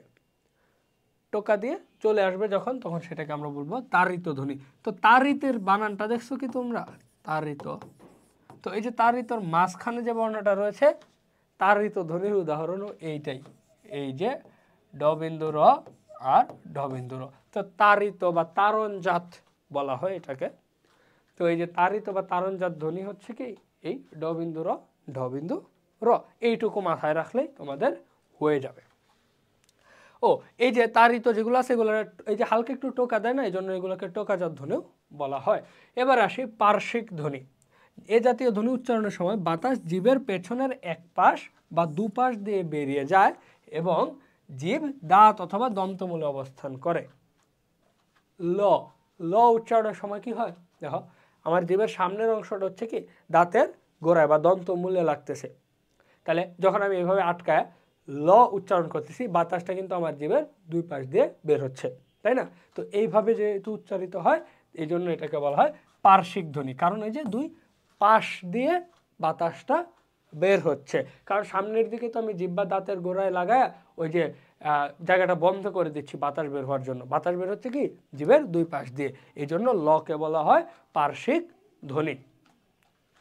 এবারে আমরা একটু ঘোষ এবং অঘোষ ব্যঞ্জন নিয়ে আলাপ করি, যেটার ক্ষেত্রে এই যে আমাদের স্বরতন্ত্রের কম্পনটা একটু কম হয় সেটাকে বলা হয় ঘোষ ধ্বনি, যেটার ক্ষেত্রে বেশি হয় সেটাকে বলা হয় অঘোষ ধ্বনি। তো এই যে আমি একটু শর্টকাট তোমাদের একটা শিখাই দিতে পারি এই ঘোষ এবং অঘোষের জন্য। তবে সেই শর্টকাটে যাওয়ার আগে আমি হচ্ছে কি বইয়ে কি লেখা আছে একটু বলি। প্রথম মূল যে কথাটা সেটা হচ্ছে কি স্বরতন্ত্রে একটাতে হচ্ছে কম উচ্চারিত হয় অর্থাৎ কম ঘোষের সৃষ্টি হয়, আর একটাতে বেশি পরিমাণে স্বরতন্ত্র কম্পিত হয়। এই দুইটার কারণে ঘোষ এবং অঘোষ ভাগ করা আছে। এখন দেখো, আমাদের গলার মধ্যে একটি বাক প্রত্যঙ্গ আছে, একে বলে স্বরযন্ত্র। স্বরযন্ত্রের ভেতর আরও দুইটি প্রত্যঙ্গ রয়েছে, স্বররন্ধ্র এবং স্বরতন্ত্র। তো কিছু বাকধ্বনি উচ্চারণের সময় শেষের বাক প্রত্যঙ্গটি অর্থাৎ স্বরতন্ত্র কম্পিত হয়। তাহলে স্বরতন্ত্রে কম্পনের ফলে উচ্চারিত ধ্বনি হচ্ছে কি ঘোষ, আর স্বরধ্বনি সাধারণত কি ঘোষ হয়। কিন্তু ব্যঞ্জন ধ্বনির ক্ষেত্রে কখনো কখনো ব্যতিক্রম ঘটে। কিছু ব্যঞ্জন উচ্চারণে স্বরতন্ত্র কম্পিত হয়, এগুলো হলো ঘোষ, এবং কিছুর ক্ষেত্রে স্বরতন্ত্র কম্পিত হয় না, সেগুলোকে বলা হয় অঘোষ। তো এখানে কিছু উদাহরণ দেওয়া আছে, ক খ চ ছ ত থ প ফ। তারপর ঘোষের ক্ষেত্রে আছে গ ঘ উম বর্গীয় জ ঝ ড বিন্দু র ঢ বিন্দু র দ ধ ন ল, এরকম নানানটা। তো এইখানে স্বরযন্ত্র এবং স্বরতন্ত্রের একটা চিত্র দেওয়া আছে, এটা হচ্ছে আমার কি এই স্বরযন্ত্র, আর এর ভিতরে আছে কি স্বরতন্ত্র। তো তোমাদের আচ্ছা, আমি তো তোমাদের ঘোষধ্বনি এবং অঘোষধ্বনির একটা শর্টকাট দেখাইতে চাইছিলাম। ক খ গ গ ঘ ও, এই তো আমাদের যে ধ্বনিগুলো রয়েছে। তো এটার ক্ষেত্রে তোমরা মনে রাখবা, যারা হচ্ছে কি এটা ভালো মানুষ, প্রথম শ্রেণীর ব্যক্তি, দ্বিতীয় শ্রেণীর ব্যক্তি, তারা হচ্ছে কি কখনো ঘুষ টুস এসব কিছু খায় না, অবৈধ কিছু করে না। তো এরা হচ্ছে অঘোষ। এই প্রথম যে দুই শ্রেণী আছে উচ্চমানের, প্রথম দুইটা স্বরবর্ণের ব্যঞ্জন বর্ণের ক্ষেত্রে এইভাবে আমরা লিখি না, ক খ গ ঘ ম, তারপরে লিখি চ ছ বর্গীয় জ ঝ নিয়, এরকমভাবে লিখি না? তো এভাবে লিখলেই হচ্ছে তুমি বের করে ফেলতে পারো। প্রথম দুইটা হচ্ছে অঘোষ, পরের তিনটা হচ্ছে ঘোষ। এরকমভাবে যদি লেখো তাহলে সহজে বুঝতে পারবে। এরপরে এইভাবে যত যাইতে থাকবা, প্রথম দুইটা অঘোষ, পরেরগুলা ঘোষ, ম পর্যন্ত ওইভাবেই, তারপরে বাকিগুলো হচ্ছে কি আমরা বের করে ফেলতে পারি। তো এরপরে আসি আমাদের অল্প প্রাণ এবং মহাপ্রাণ ব্যঞ্জন ধ্বনি। অল্প প্রাণ কোনটা? যেটাতে আমার হচ্ছে কি মুখ দিয়ে বাতাস অল্প বের হয়, আর যেটাতে অধিক পরিমাণে মুখ দিয়ে বাতাস বের হয়, একটু বেশি জোর দিতে হয়, সেটা হচ্ছে কি মহাপ্রাণ। যেমন এক্ষেত্রে এই যে আমরা দেখো উদাহরণ যদি দেখি, ক খ, ক অল্প, খ একটু বেশি জোর দিতে হচ্ছে, গ অল্প বাতাস অল্প বের হচ্ছে, ঘ একটু বেশি পরিমাণে চাপ দিতে হচ্ছে, বেশি চাপ পড়তেছে, বাতাসও বেশি বের হচ্ছে। তাহলে এখানে ক গ অল্প প্রাণ, খ আর ঘ মহাপ্রাণ। এইটাই, এইখানে যত যাই লেখা থাকুক না কেন, এটাই হচ্ছে তোমাদের শুধু মাথায় রাখার বিষয়, কোনটা অল্প প্রাণ কোনটা মহাপ্রাণ। তো চলো আমরা দেখি একটু বইয়ে কি লেখা আছে। যে ব্যঞ্জন ধ্বনি উচ্চারণ সময় মুখ দিয়ে অধিক বাতাস বের হয় ও নিচের চোয়ালের মাংসপেশিতে বেশি চাপ পড়ে, সেগুলোই হলো মহাপ্রাণ। যেমন দেখো খ, বেশি বাতাস বের হচ্ছে এবং নিচের চোয়ালের মাংসপেশি থেকে একটু চাপ পড়তেছে, আর যেটাতে পড়ে না সেটাকে বলা হয় কি অল্প প্রাণ ধ্বনি। এইটুকুই, এছাড়া আর কোনো কিছুই না। তো এখন উচ্চারণ রীতি অনুযায়ী আমরা একটু ব্যঞ্জন বর্ণগুলোর যে ছক রয়েছে এটা একটু দেখে ফেলি। স্পৃষ্ট এই যে বর্ণগুলা, নাসিক্য বর্ণগুলা, এটা ঘর্ষণ যাতে আছে এই তিনটা, কম্পিততে আমরা পড়েছি র, তাড়িততে পড়েছি ডবিন্দু র ঢবিন্দু র, পার্শ্বিকে পড়েছি ল, আর নৈকট্য অনুযায়ী আছে অন্তঃস্থ ব অন্তঃস্থ অ। তো এগুলো হচ্ছে আবার কি উচ্চারণ রীতি অনুযায়ী ব্যঞ্জনের প্রকারভেদ, ব্যঞ্জন আমি কতভাবে ভাগ করতে পারি বা কতভাবে উচ্চারণ করতে পারি। এবারে আসি আমরা এই যে স্বরধ্বনি পড়লাম, ব্যঞ্জন ধ্বনি পড়লাম, এদের সংখ্যা সম্পর্কে। তো স্বরধ্বনির ক্ষেত্রে আমরা একটু আগে বলেছিলাম যে মৌলিক স্বরধ্বনি হচ্ছে কি আমার 7টা, আর অনুনাসিক হচ্ছে 7টা। মৌলিক 7টা স্বরধ্বনি কি কি আমরা একটু দেখে ফেলি, বা মৌখিক স্বরধ্বনি আর কি, এটাই মৌলিক। ই, এ, এ, আ, অ, উ, ও, এই 7টা স্বরই হচ্ছে কি 7টা স্বরধ্বনি বা মৌখিক স্বরধ্বনি। তো এই মৌখিক স্বরধ্বনি 7টারই আবার অনুনাসিক আছে। তো অনুনাসিক 7টা, মৌখিক 7টা, মোট হচ্ছে আমার 14টা স্বরধ্বনি রয়েছে। আর এই যে 14টা স্বরধ্বনি, এই 14টা স্বরধ্বনির মিলে আমার স্বরবর্ণ রয়েছে 11টি। 11টি স্বরবর্ণ কি কি আমরা তো জানি, স্বরেয় স্বরেয়া রস্বই দীর্ঘ রি, রস্য স্বরেয়া স্বরেয়া রস্বই দীর্ঘ রস্য দীর্ঘ রি, এ ওই অ ও। তাহলে এই হচ্ছে আমার 11টা যে স্বরবর্ণ রয়েছে সেগুলো। তো এগুলোর কয়েকটা কিন্তু ধ্বনি না, তেমন বাংলায় কোনো দীর্ঘস্বর নাই, সেই হিসেবে দীর্ঘ উ আর দীর্ঘ উ ধ্বনি নয়। ই, ও, এরা কি রস্য ই, রস্য উ, এরা এক একটা বর্ণ না। তো আমি যখন উচ্চারণ করি তখন এই যে দীর্ঘ এ, দীর্ঘ উ, এই যে দীর্ঘ কোনো ধ্বনি কিন্তু আমার নাই, বর্ণ আছে ঠিকই, ধ্বনি নাই, তাই না? তাহলে যখন আমার দীর্ঘ ধ্বনি নাই, বর্ণ আছে, তাহলে এই দুইটা মিলে কিন্তু এই যে রস্বই আর দীর্ঘই মিলে কিন্তু শুধুমাত্র আমরা এই দীর্ঘ দিচ্ছি কেন, শুধু এই ইকেই পাই, রস্ব ও দীর্ঘ মিলা এই রস্ব পাই। তাহলে এখানে বর্ণ দুইটা কিন্তু ধ্বনি একটা, এই জন্যই আমাদের মৌখিক স্বরধ্বনি 7টা হওয়া সত্ত্বেও বর্ণ হচ্ছে কি 11টা। তো এই জিনিসটাই কিন্তু এখানে বলা আছে, দীর্ঘস্বর নয় সেই হিসেবে দীর্ঘ কোনো ধ্বনি নয়। একই কথা খাটে কিসের ক্ষেত্রে, রি, ওই, ও এর ক্ষেত্রে। কারণ রি যখন আমি বলতেছি, এই রি উচ্চারণের ক্ষেত্রে আমি এটাকে এরকম উচ্চারণ করি না, একটু দেখো তো, অন্তস্থ র রস্বইকার রি।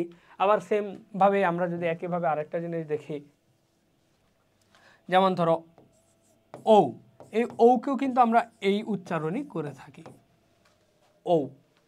সেমভাবে এই ওই, এটার উচ্চারণ কি করি আমরা, ও রস্বই ওই। তাহলে এই যে বর্ণগুলো উচ্চারণের জন্য কিন্তু আমার এই ধ্বনিগুলো হইলেই হচ্ছে। এই জন্যই আমাদের মৌখিক স্বরধ্বনি হচ্ছে কি 7টি। তো এই যে স্বরধ্বনিগুলো আমরা ব্যবহার করে থাকি, স্বরধ্বনি ব্যবহার করে আমরা 11টা বর্ণ লিখি। ধ্বনির লিখিত রূপ হচ্ছে কি লিখিত রূপ। ধ্বনির লিখিত রূপকে আমরা বলি হচ্ছে বর্ণ। তো এরকম ভাবে আমাদের স্বরবর্ণ রয়েছে। এই বর্ণগুলো আমরা ব্যবহার করি কিসের জন্য? বর্ণ আমরা ব্যবহার করি লেখার কাজে।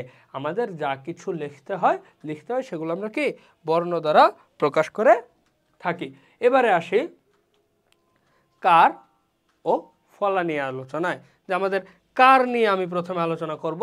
বাংলা স্বরবর্ণের যে 11টা স্বরবর্ণ রয়েছে, যার মধ্যে কি 10টা হচ্ছে কার আছে।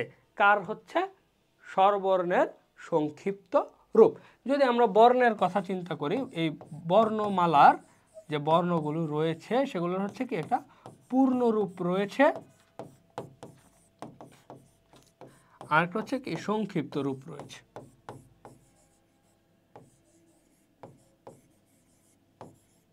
তখন আমরা যেমন ধরো এই যে আমরা ধরো লিখে আমার,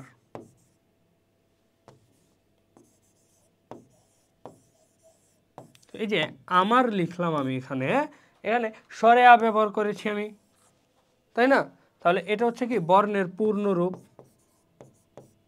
কিন্তু এই যে দেখো আকার, এই আকারটাও কিন্তু কি আ উচ্চারণই করে, তাহলে এটা হচ্ছে কি তার সংক্ষিপ্ত রূপ।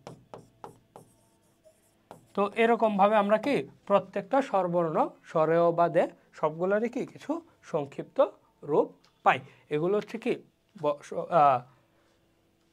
শব্দে ব্যবহৃত হয়। যেমন ধরো যে এই আমাদের কি শব্দের শুরুতে, শব্দের মাঝে, শব্দের শেষে নানান জায়গায় ব্যবহৃত হতে পারে। যেমন অলংকারে অ শুরুতে, আকাশে আ শুরুতে, মাঝে যদি দেখি কুরআন এই যে আ, বইচি এই যে ই মাঝে, আউশ উ মাঝে। এরকম ভাবে শেষে যদি আমরা চিন্তা করি এই যে সেমাই রস্বই, জামাই রস্বই শেষে।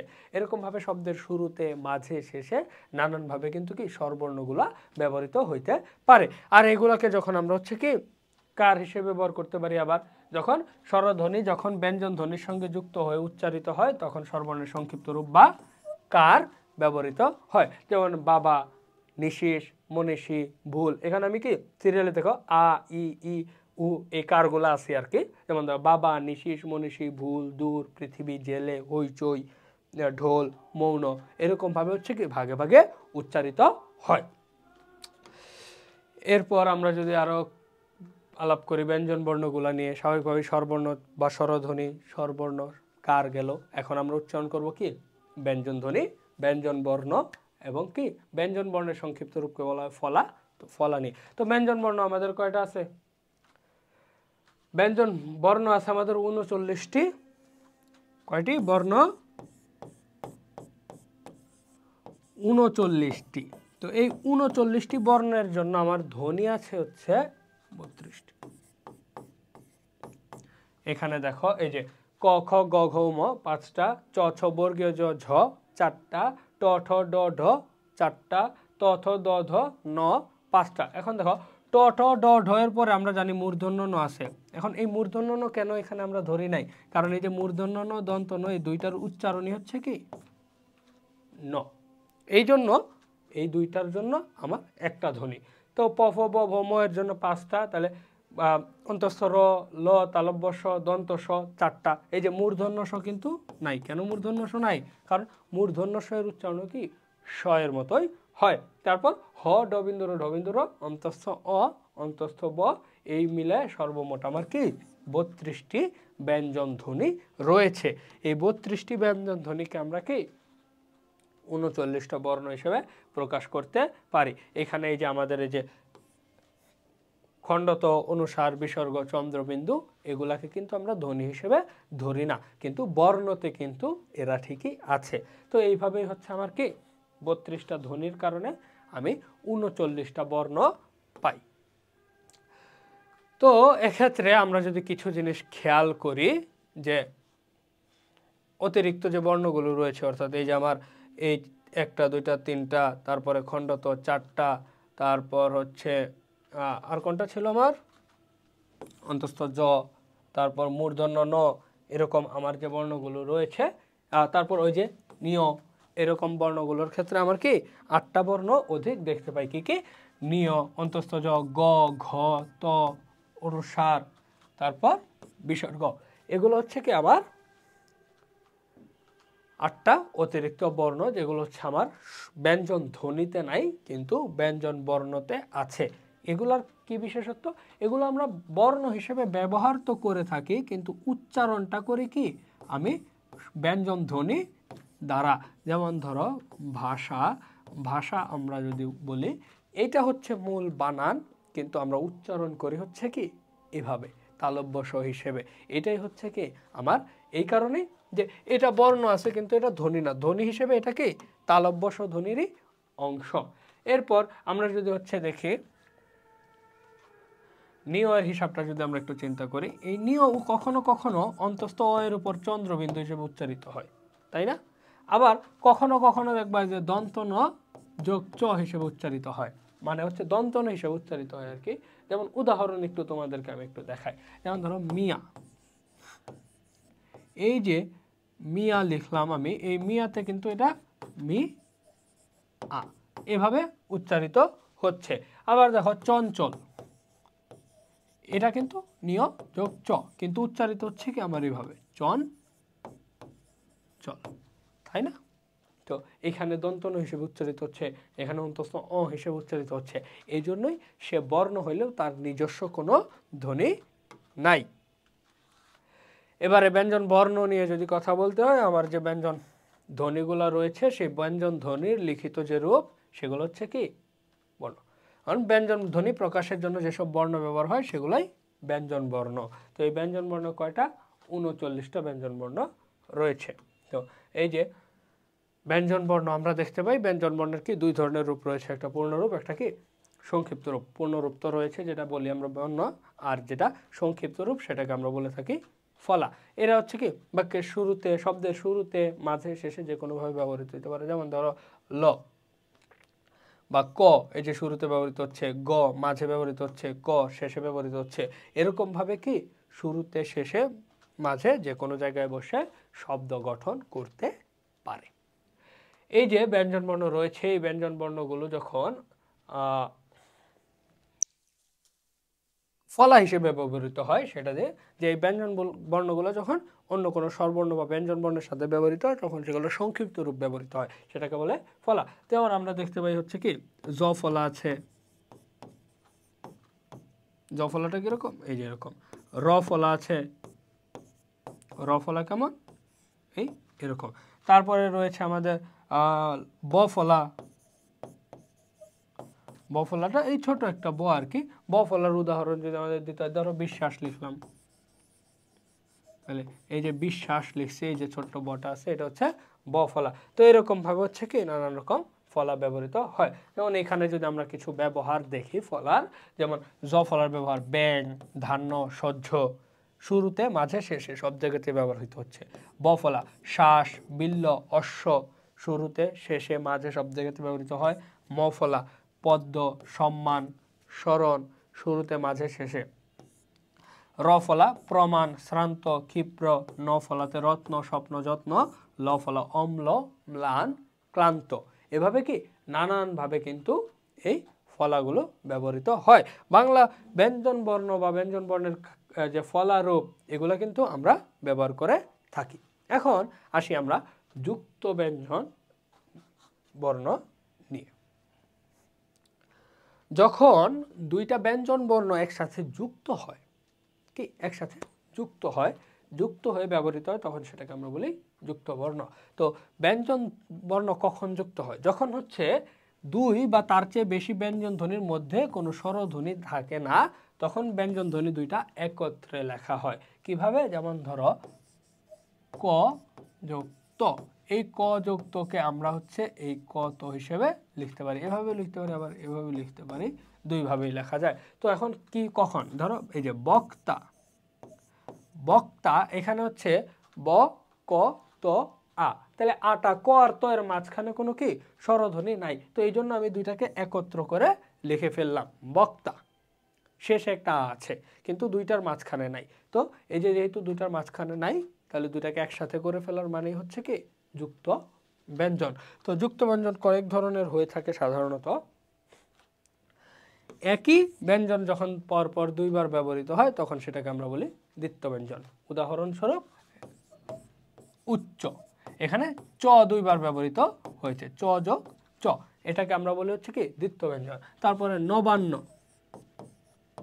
এই যে দন্ত ন যোগ দন্ত ন দুইবার ব্যবহৃত হয়েছে, এটাকে আমরা বলি কি দ্বিত্ব ব্যঞ্জন। একই ব্যঞ্জন বর্ণ যখন দুইবার ব্যবহৃত হয় তখন সেটাকে আমরা বলবো দ্বিত্ব ব্যঞ্জন। আর ব্যঞ্জন দ্বিত্ব ছাড়া যে ব্যঞ্জন সংযোগ রয়েছে সেগুলোকে আমরা বলি সাধারণ ব্যঞ্জন। যেমন ধরো ওই যে আমরা উদাহরণ দিয়েছিলাম ক যুক্ত, এখানে তো একই না, তাহলে এটা হচ্ছে সাধারণ। তেমনি আরো যদি আমরা একটু দেখি দ যোগ ধ, বৃদ্ধতে আমরা যেটা ব্যবহার করে থাকি বৃদ্ধ। তারপরে ধরো কত তো দিলামই, তারপর বন্ধ, দন্ত ন যোগ ধ, বন্ধ।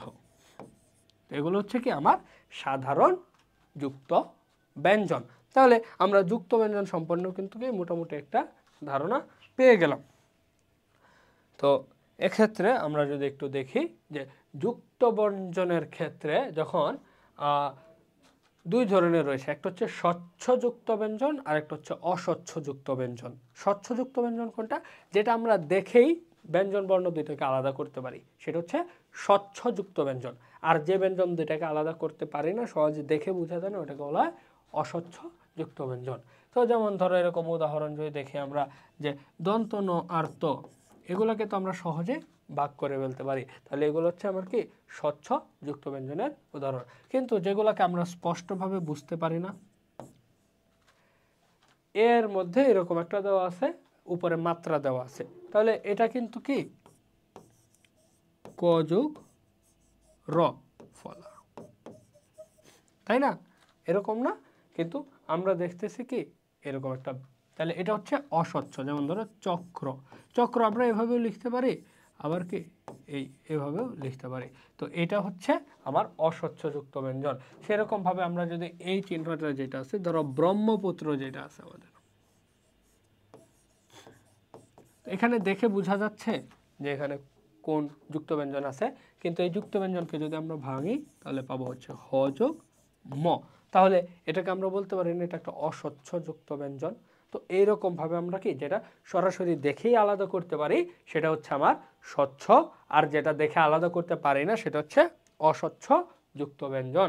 তো এরকম আমরা যদি আরো কিছু উদাহরণ দেখি, নিয়োযোগ চ, এটাকে আমরা এভাবে লিখে থাকি। এরপর আমরা বিজ্ঞানের ক্ষেত্রে এই যে গ আকারে যে বিজ্ঞান লিখে থাকি, যে তো এটার ক্ষেত্রে আমরা কিন্তু দেখতে পাই এখানে আছে বর্গীয় জ যোগ কি নিয়। এরপর আরো যদি দেখতে চাই গঞ্জ, গঞ্জ বানানটা আমরা লিখি না, তো এই গঞ্জ যখন লিখতেছি এটা কি, এটাও আমার একটা অস্বচ্ছ যুক্ত ব্যঞ্জন। এটার মধ্যে আছে কি আগে নিয় পরে বর্গীয় জ। তো এরকম আরো কিছু উদাহরণ তোমাদের সামনে এখানে তুলে ধরা আছে, তোমরা একটু ভিডিওটা পজ করে এই উদাহরণগুলো কিন্তু দেখে নিতে পারো। আর এগুলো কিন্তু একটু মাথায় রাখবা, আর নিজে নিজেও যখন চেষ্টা করবা তখন এগুলো একটু খেয়াল করবা যে আমি যে যুক্ত ব্যঞ্জনগুলো লিখতেছি সেগুলোর মধ্যে কোনটা স্বচ্ছ কোনটা অস্বচ্ছ, তাই না? এখন চলো আমরা এরকমই কিছু যুক্তবর্ণ দেখে ফেলি যে আমরা যুক্তবর্ণগুলোকে কিভাবে আলাদা করতে পারি। যেমন ধরো রক্ত শক্ত, তার মানে এর মাঝে আছে ক যোগ ত। এরপরে শুক্র, তাহলে শুক্রর ক্ষেত্রে আমার আছে ক যোগ র। এরপরে আছে বক্ষ বা দক্ষ, এতে আছে ক যোগ মূর্ধন্য স। এরপর অঙ্ক, উম যোগ ক। এরপর যদি আমরা দেখি শঙ্খ, তাহলে এটার মধ্যে আছে কি উম যোগ খ, শঙ্খ পঙ্খী। এরপর আমার অঙ্গ, অঙ্গের ক্ষেত্রে আছে উম যোগ গ। তো এরকম ভাবে কি নানান রকম যুক্তবর্ণকে আমরা ভেঙে ভেঙে দেখাইতে পারি। যেমন ধরো এই যে এখানে আরো আছে বঞ্চনা, নিয় যোগ চ, মঞ্চ নিয় যোগ চ, মত্ত ত যোগ ত। এই যে মত্তের মধ্যে যে ত যোগ ত আছে, এই ত যোগ ত কিন্তু কি আমার দ্বিত্ব ব্যঞ্জন। এটা কিন্তু সাধারণ যুক্ত ব্যঞ্জন, এটা দ্বিত্ব ব্যঞ্জন, কারণ একই ব্যঞ্জন বর্ণ দুইবার ব্যবহৃত হয়েছে। অট্টালিকা ট যোগ ট, এটাও হচ্ছে কি আমার দ্বিত্ব ব্যঞ্জন, যুক্তবর্ণ অবশ্যই কিন্তু দ্বিত্ব ব্যঞ্জন। তেমনি কাণ্ড, কাণ্ড হচ্ছে আবার কি আমার সাধারণ যুক্ত ব্যঞ্জন, মূর্ধন্য ন আর ড। তো এরকম ভাবে আমার পিছনে তোমরা দেখতে পাচ্ছ আরো কিছু উদাহরণ কিন্তু তুলে ধরা রয়েছে। আবার আমরা যদি আরো কয়েকটা দেখি, যুদ্ধ, দ যোগ ধ। আবার এই যে আছে ভ্রমণ, ভ যোগ র। উত্থান, ত যোগ থ। ত্রুটি, ত যোগ র। পত্র, ত যোগ র। ভ্রুকুটি, তাহলে ভ যোগ র যোগ উ। এখানে তিনটা যুক্ত ব্যঞ্জন রয়েছে, আমরা চারটা পর্যন্ত দেখতে পাই। যেমন ধরো স্বাতন্ত্র যদি আমি লিখি একটু, এখানে ন যোগ ত যোগ র যোগ জ, এই চারটা আছে। স্বাতন্ত্র শুধুমাত্র এই যে লাস্টের এইটুকু অংশতে ন আছে, ত আছে, র আছে, লাস্টে এই যে জ ফলাও আছে। তাহলে এখানে কিন্তু চারটা বর্ণ একসাথে যুক্ত হয়েছে। তো দুইটা, তিনটা, চারটা এভাবে কিন্তু যুক্ত হইতে পারে। যেমন এখানে আমরা যদি একটা দেখি শুশ্রূষা, তাহলে এটার মধ্যে আবার কি এই যে তালব্য শ আছে, র আছে, রস্যও আছে, শুশ্রূষা। আবার হচ্ছে কি দুইটা দিয়ে যদি আমরা একটু দেখি যে গ্রীষ্ম, এটার মধ্যে আমার কি কি আছে, মূর্ধন্য ষ যোগ ম। এভাবে কিন্তু কি আমরা যুক্ত বর্ণগুলোকে ভেঙে ভেঙে আলাদা করতে পারি। এছাড়াও আমাদের কিছু আছে ভিন্ন রকমের, যেমন এই যে আমি দেখাই সায়ান্ন।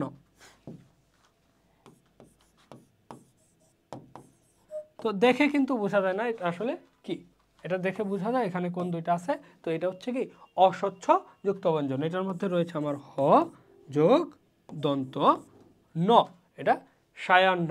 আরেকটা হচ্ছে দন্ত স ত, এই যে দেখো এটা হচ্ছে কি স্পষ্ট যুক্ত ব্যঞ্জন, দন্ত স যোগ ত। যেমন এখানে প্রশস্ত, সস্তা, এই শব্দগুলো কি আমরা ব্যবহার করে থাকি। হৃদয়, একটা আছে কি হৃদয়, এটাও কি অস্বচ্ছ, দেখে বোঝা যায় না। তো এখার মধ্যে আছে হ যোগ রি। তাহলে এভাবে কিন্তু আমরা দেখতে পাই প্রত্যেকটা বর্ণের সাথে কি বিভিন্ন রকমের যুক্ত বর্ণ ব্যবহৃত হয়। তো এবারে আসি ধ্বনির পরিবর্তন নিয়ে। আমরা তো তখন ধ্বনি সম্পর্কিত বিস্তারিত জানছি। তো এখন এই ধ্বনিগুলা কি মাঝে মধ্যে পরিবর্তিত হয়। অনেক সময় দেখা যায় যে দুইটা ধ্বনি একই হইলে দুইটা একত্রিত হয়ে একবার উচ্চারিত হয়। আবার দেখা যায় যে দুইটা ধ্বনি একত্রে মিলিত হয়ে নতুন আরেকটা ধ্বনির সৃষ্টি করে। এরকম নানান উদাহরণ রয়েছে। তো এরকম ধ্বনির পরিবর্তন নিয়ে আমরা যদি আলাপ করতে হয়, তাহলে ধ্বনি তত্ত্বে আলোচিত অন্যতম একটা গুরুত্বপূর্ণ ব্যাকরণিক বিষয় হচ্ছে সন্ধি। তাহলে এই সন্ধি নিয়ে আমরা একটু কথা বলি যে পূর্বের ও পরের ধ্বনির প্রভাবে ধ্বনির যে পরিবর্তন, তাই ধ্বনির পরিবর্তন। যেমন এক যোগ টি, একটি। একটি শব্দের পূর্বের ধ্বনিটি হলো এ, অর্থাৎ এ, আর পরের ধ্বনিটি হলো ই। তো দুইটা স্বরধ্বনি দুইটি উচ্চারণের দিক থেকে হচ্ছে কি এক শ্রেণীর নয়। এ হলো নিম্ন মধ্য স্বরধ্বনি, ই হলো উচ্চ স্বরধ্বনি। এভাবেই এ যোগ ই মিলে এ থেকে কি আমার এ হয়েছে। তাহলে এখানে আমি ধ্বনির কিন্তু একটা পরিবর্তন দেখতে পাই। তাহলে এই ধ্বনির পরিবর্তনের ক্ষেত্রে আমরা যদি একটু দেখি সন্ধি কথা, যে সন্ধি শব্দের অর্থ হচ্ছে মিলন। তো দুইটা ধ্বনি যখন মিলিত হয়ে একটা ধ্বনি হয়ে যাবে, দুইটা ধ্বনি মিলিত হয়ে একটা ধ্বনি হয়ে যাবে, তখন সেটাকে আমরা বলবো সন্ধি। যেমন ধরো যে মহাকাশ, এখানে আমি যদি এটাকে ভেঙে লিখি তাহলে মহা যোগ আকাশ। তাহলে এই যে মহা বানানের শেষে একটা আ আছে, আকাশের শুরুতে একটা আ আছে, এই দুইটা আ মিলে যদি একটা আ হয়ে যায় বা হচ্ছে অথবা এই যে আকার হয়ে গেল আর কি, তাহলে আমি কিন্তু সহজে উচ্চারণ করতে পারি, সময় কম লাগে, শুনতেও ভালো। মহা আকাশ এর চাইতে মহাকাশ কত ভালো এবং সহজ। তাহলে এখানে দুইটা ধ্বনি মিলিত হয়ে আমরা একটা ধ্বনিতে পরিণত করেছি। এরকমভাবে বিদ্যালয়, বিদ্যা যোগ আলয়, তাই না? তো এভাবে বিভিন্ন প্রকার সন্ধি কিন্তু তৈরি হয় বা সন্ধি সাধিত হয়ে থাকে। তো এই যে সন্ধি বা মিলন, এটা দুই প্রকারের হয়ে থাকে। একটা হচ্ছে স্বরসন্ধি, আর একটা হচ্ছে ব্যঞ্জন সন্ধি। তো তো স্বরসন্ধি কোনটা? দুইটা স্বরধ্বনির মিলনকে বলা হয় স্বরসন্ধি। যেমন মহা আকাশ, এখানে আ যোগ আ, এই দুইটা মিলছে, তাহলে এটা একটা স্বরসন্ধির উদাহরণ। আর ব্যঞ্জন সন্ধি হচ্ছে একটা স্বরধ্বনি একটা ব্যঞ্জন ধ্বনি যদি মিলিত হয়। তাহলে চলো আমরা একটু স্বরধ্বনি নিয়ে যদি কথা বলি, তাহলে ধ্বনির পরিবর্তন বা মিলন যখন স্বরধ্বনির মধ্যে সীমাবদ্ধ থাকে তখন তাকে বলে স্বরধ্বনি। যেমন হিত যোগ অহিত, তাহলে এখানে হিতের শেষে আছে কি? অ আছে, আর অহিতের শুরুতে আছে কি? অ আছে, তাহলে দুইটা মিলে আ হয়ে গিয়েছে। আমি একটু লিখে দিই, হিত যোগ অহিত, এটা হয়ে যাবে কি? হিতাহিত। এরপরে আমি যদি এই যে বিদ্যালয় লিখি,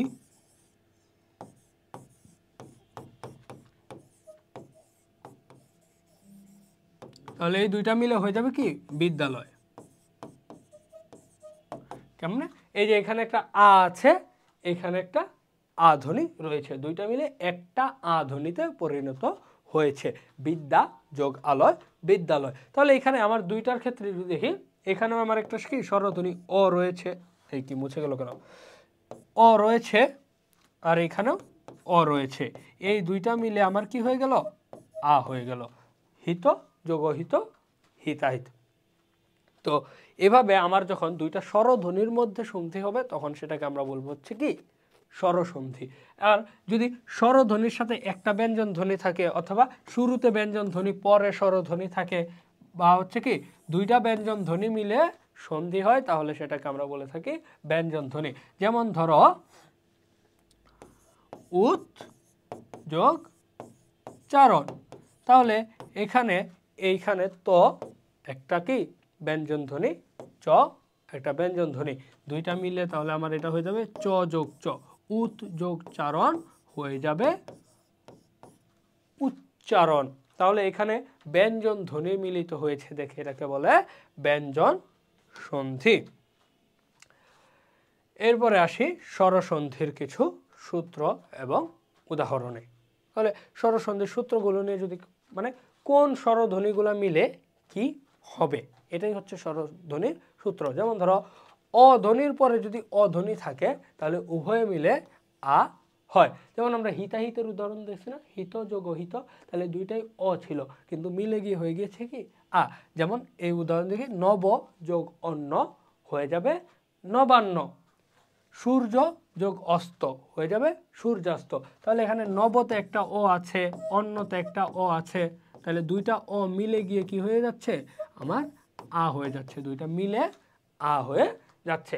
এরপর ও এর পরে যদি আ থাকে তাহলে উভয় মিলে কি হয়? স্বরে আ হয়। যেমন ধরো হিম যোগ আলয়, তাহলে এখানে হিম একটা ও আছে, এই আলয়ে আ আছে, তাহলে এই দুইটা মিলে কি হয়ে যাবে? হিমালয়, দুইটা মিলে হয়ে যাবে স্বরে আ। এরপরে যদি আমরা একটু দেখি যে আয়ের পরে যদি অ থাকে, এই আয়ের পরে যদি অ থাকে, আমি এটা একটু মুছে দেই, আয়ের পরে যদি অ থাকে তাহলে এই দুইটা মিলে হচ্ছে কি? স্বরে আ হয়। এর মানে হচ্ছে যত যাই থাকুক না কেন সবগুলা মিলে কি? স্বরে আই হবে। স্বরেয় যোগ স্বরেয়, স্বরে আ, স্বরে আ যোগ স্বরেয়, স্বরে আ, স্বরে আ যোগ স্বরেয়, স্বরে আ। যেমন উদাহরণ যদি দেখি আমি একটু, মহাশয়, মহাশয়, তাহলে এটা হয়ে যাবে কি? মহা যোগ আশয়, মহাশয়। এরকম ভাবে আরো যদি দেখি আমি হচ্ছে আরো কিছু নিয়ম দেখি, তাহলে আমি দেখবো যে ই এর ক্ষেত্রে রস্যই যোগ রস্যই, এই দুইটা মিলে কি হবে? এই দুইটা মিলে হয়ে যাবে আমার কি?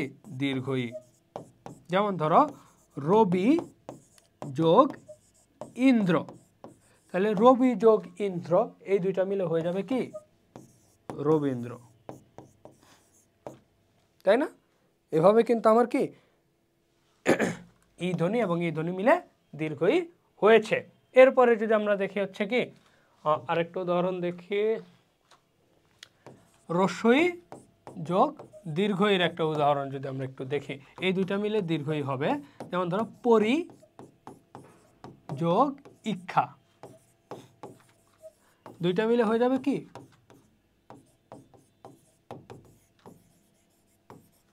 পরীক্ষা।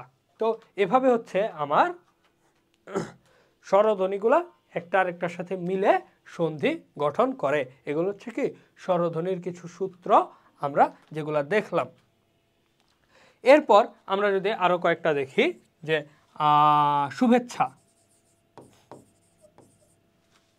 হাতের লেখা আসলে আমার খুব একটা ভালো না, যাই হোক, তো তোমরা একটু কষ্ট করে বুঝে নিও। শুভেচ্ছাকে যদি আমরা দেখি তাহলে এটা হবে শুভ যোগ ইচ্ছা। এক্ষেত্রে আমার অ ধ্বনি আর হচ্ছে কি ই ধ্বনি, এই দুইটা মিলে গিয়ে কি হয়েছে, এখানে হয়ে গিয়েছে এ।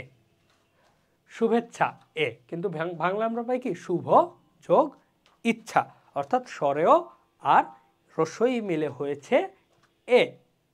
তো এরকম আমরা যদি দেখি যে আরো কিছু উদাহরণ যদি দেখতে পাই যে আয়ের সাথে স্বরের সাথে দীর্ঘই, এই দুইটা মিলে হয়ে যায় কি এ।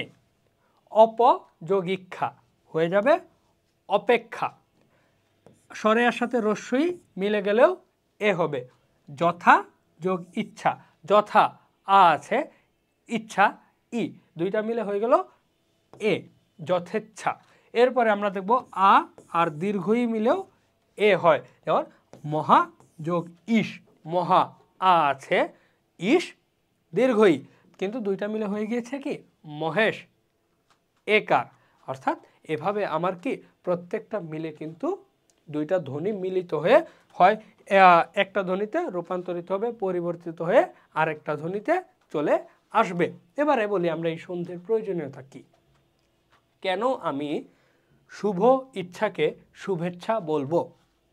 এই যে সন্ধির কারণ হচ্ছে কি মিলিত হওয়া, এই মিলনের ক্ষেত্রে আমরা দেখি কি উচ্চারণে সুবিধা হয়, শুনতেও ভালো লাগে। তুমি চিন্তা করো শুভ ইচ্ছা, যেমন একটা বাক্য যদি বলি আমি বিদ্যালয়ে গিয়েছি, সেখানে আমাকে শুভ ইচ্ছা জানানো হয়েছে। তাহলে এই যে আমি বিদ্যালয় বললাম, শুভ ইচ্ছা বললাম, তাতে কিন্তু সময় বেশি লাগলো এবং কি শুনতেও তেমন ভালো লাগে না, মনে হয় থেমে থেমে বলতেছি।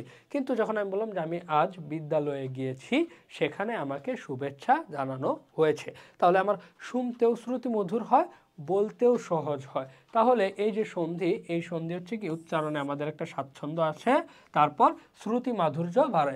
সন্ধি ভাষাকে করে কি সংক্ষিপ্ত, এই সংক্ষিপ্ত যদি না করতো তাহলে কিন্তু আমাদের কি অনেক সময় লাগতো কোনো একটা বাক্য বলতে গেলে, কোনো একটা শব্দ উচ্চারণ করতে গেলে। এই যেমন আমি উচ্চারণ বললাম, এই উচ্চারণকে যদি আমি লিখে ফেলতাম যে উচ্চারণ করলাম, তাহলে কিন্তু অনেক বেশি সময় লাগতো। তাহলে এটাকে আমি বলে ফেললাম উচ্চারণ। তাহলে এই যে সহজেই কিন্তু আমরা বলতে পারতেছি। তাহলে এই হচ্ছে তোমাদের সাথে আমার ধ্বনিতত্ত্ব নিয়ে বিস্তারিত যে আলোচনা, সেটা। এবারে আমরা একটু অনুশীলন অংশে যাই, আমরা যা যা শিখেছি সেগুলো একটু কি অনুশীলন করব। তো এক্ষেত্রে বহু নির্বাচনী প্রশ্ন সমাধান করে যদি, যে ধ্বনির উচ্চারণে মানব শরীরে যেসব প্রত্যঙ্গ জড়িত তাদেরকে একত্রে কি বলে। তাহলে উচ্চারণের ক্ষেত্রে মানবের যেসব প্রত্যঙ্গ জড়িত সেগুলোকে আমরা একত্রে কি বাকযন্ত্র বলতে পারি। বাকযন্ত্র, কথা বলার জন্য আমরা যে যন্ত্র ব্যবহার করে থাকি সেগুলো। বাকযন্ত্রের বিভিন্ন অংশ কিন্তু রয়েছে। আমাদের শরীরে উপরের প্রত্যঙ্গগুলোর প্রধান কাজ, তো এই যে উপরের প্রত্যঙ্গগুলোতে আমরা কি করি, প্রধান কাজ ছিল দুইটা, এক হচ্ছে শ্বাস গ্রহণ করা, আর এক হচ্ছে কি খাদ্য গ্রহণ করা। শ্বাসকার্য পরিচালনা এবং খাদ্য গ্রহণ, এই দুইটাই ছিল তাদের প্রধান কাজ। এরপরে যদি আমরা একটু দেখি যে বাকযন্ত্রের সাহায্যে আমরা কি উৎপাদন করি, বাকযন্ত্রের সাহায্যে আমরা উৎপাদন করি ধ্বনি। এবারে বাকযন্ত্র তৈরি হয় ফুসফুস, শ্বাসনালী, স্বরযন্ত্র দিয়ে। স্বরতন্ত্র, জিভ, ঠোঁট, নিচের চোয়াল, দাঁত, তালু, গলনালী, মধ্যচ্ছদা, চিবুক। আমি তোমাদেরকে একটা স্বরযন্ত্রের চিত্র দেখিয়েছিলাম, যেটা ব্যাখ্যা করেছিলাম, ওইটার মধ্যে কিন্তু আমরা এই সবগুলাকেই কি স্বরযন্ত্রের অংশতে পেয়েছি বা বাকযন্ত্রের অংশতে পেয়েছি। তো আমরা যেহেতু এই সবগুলা মিলে ধ্বনি উচ্চারণ করি, তাহলে এগুলো হচ্ছে কি আমাদের বাকযন্ত্রের অংশ। তাহলে এই যে দেখো, এরকম যদি তোমরা আরো কিছু কি অনুশীলনী করো, তাহলে কিন্তু অধ্যায়টা সম্পর্কে একটা ভালো ধারণা তোমাদের চলে আসবে। তো আজকে ধ্বনিতত্ত্ব সম্পর্কিত ক্লাস তোমাদের সাথে আমার এই পর্যন্তই। দেখা হবে পরের ক্লাসে। সবাই ভালো থেকো, সুস্থ থাকো, আল্লাহ হাফেজ।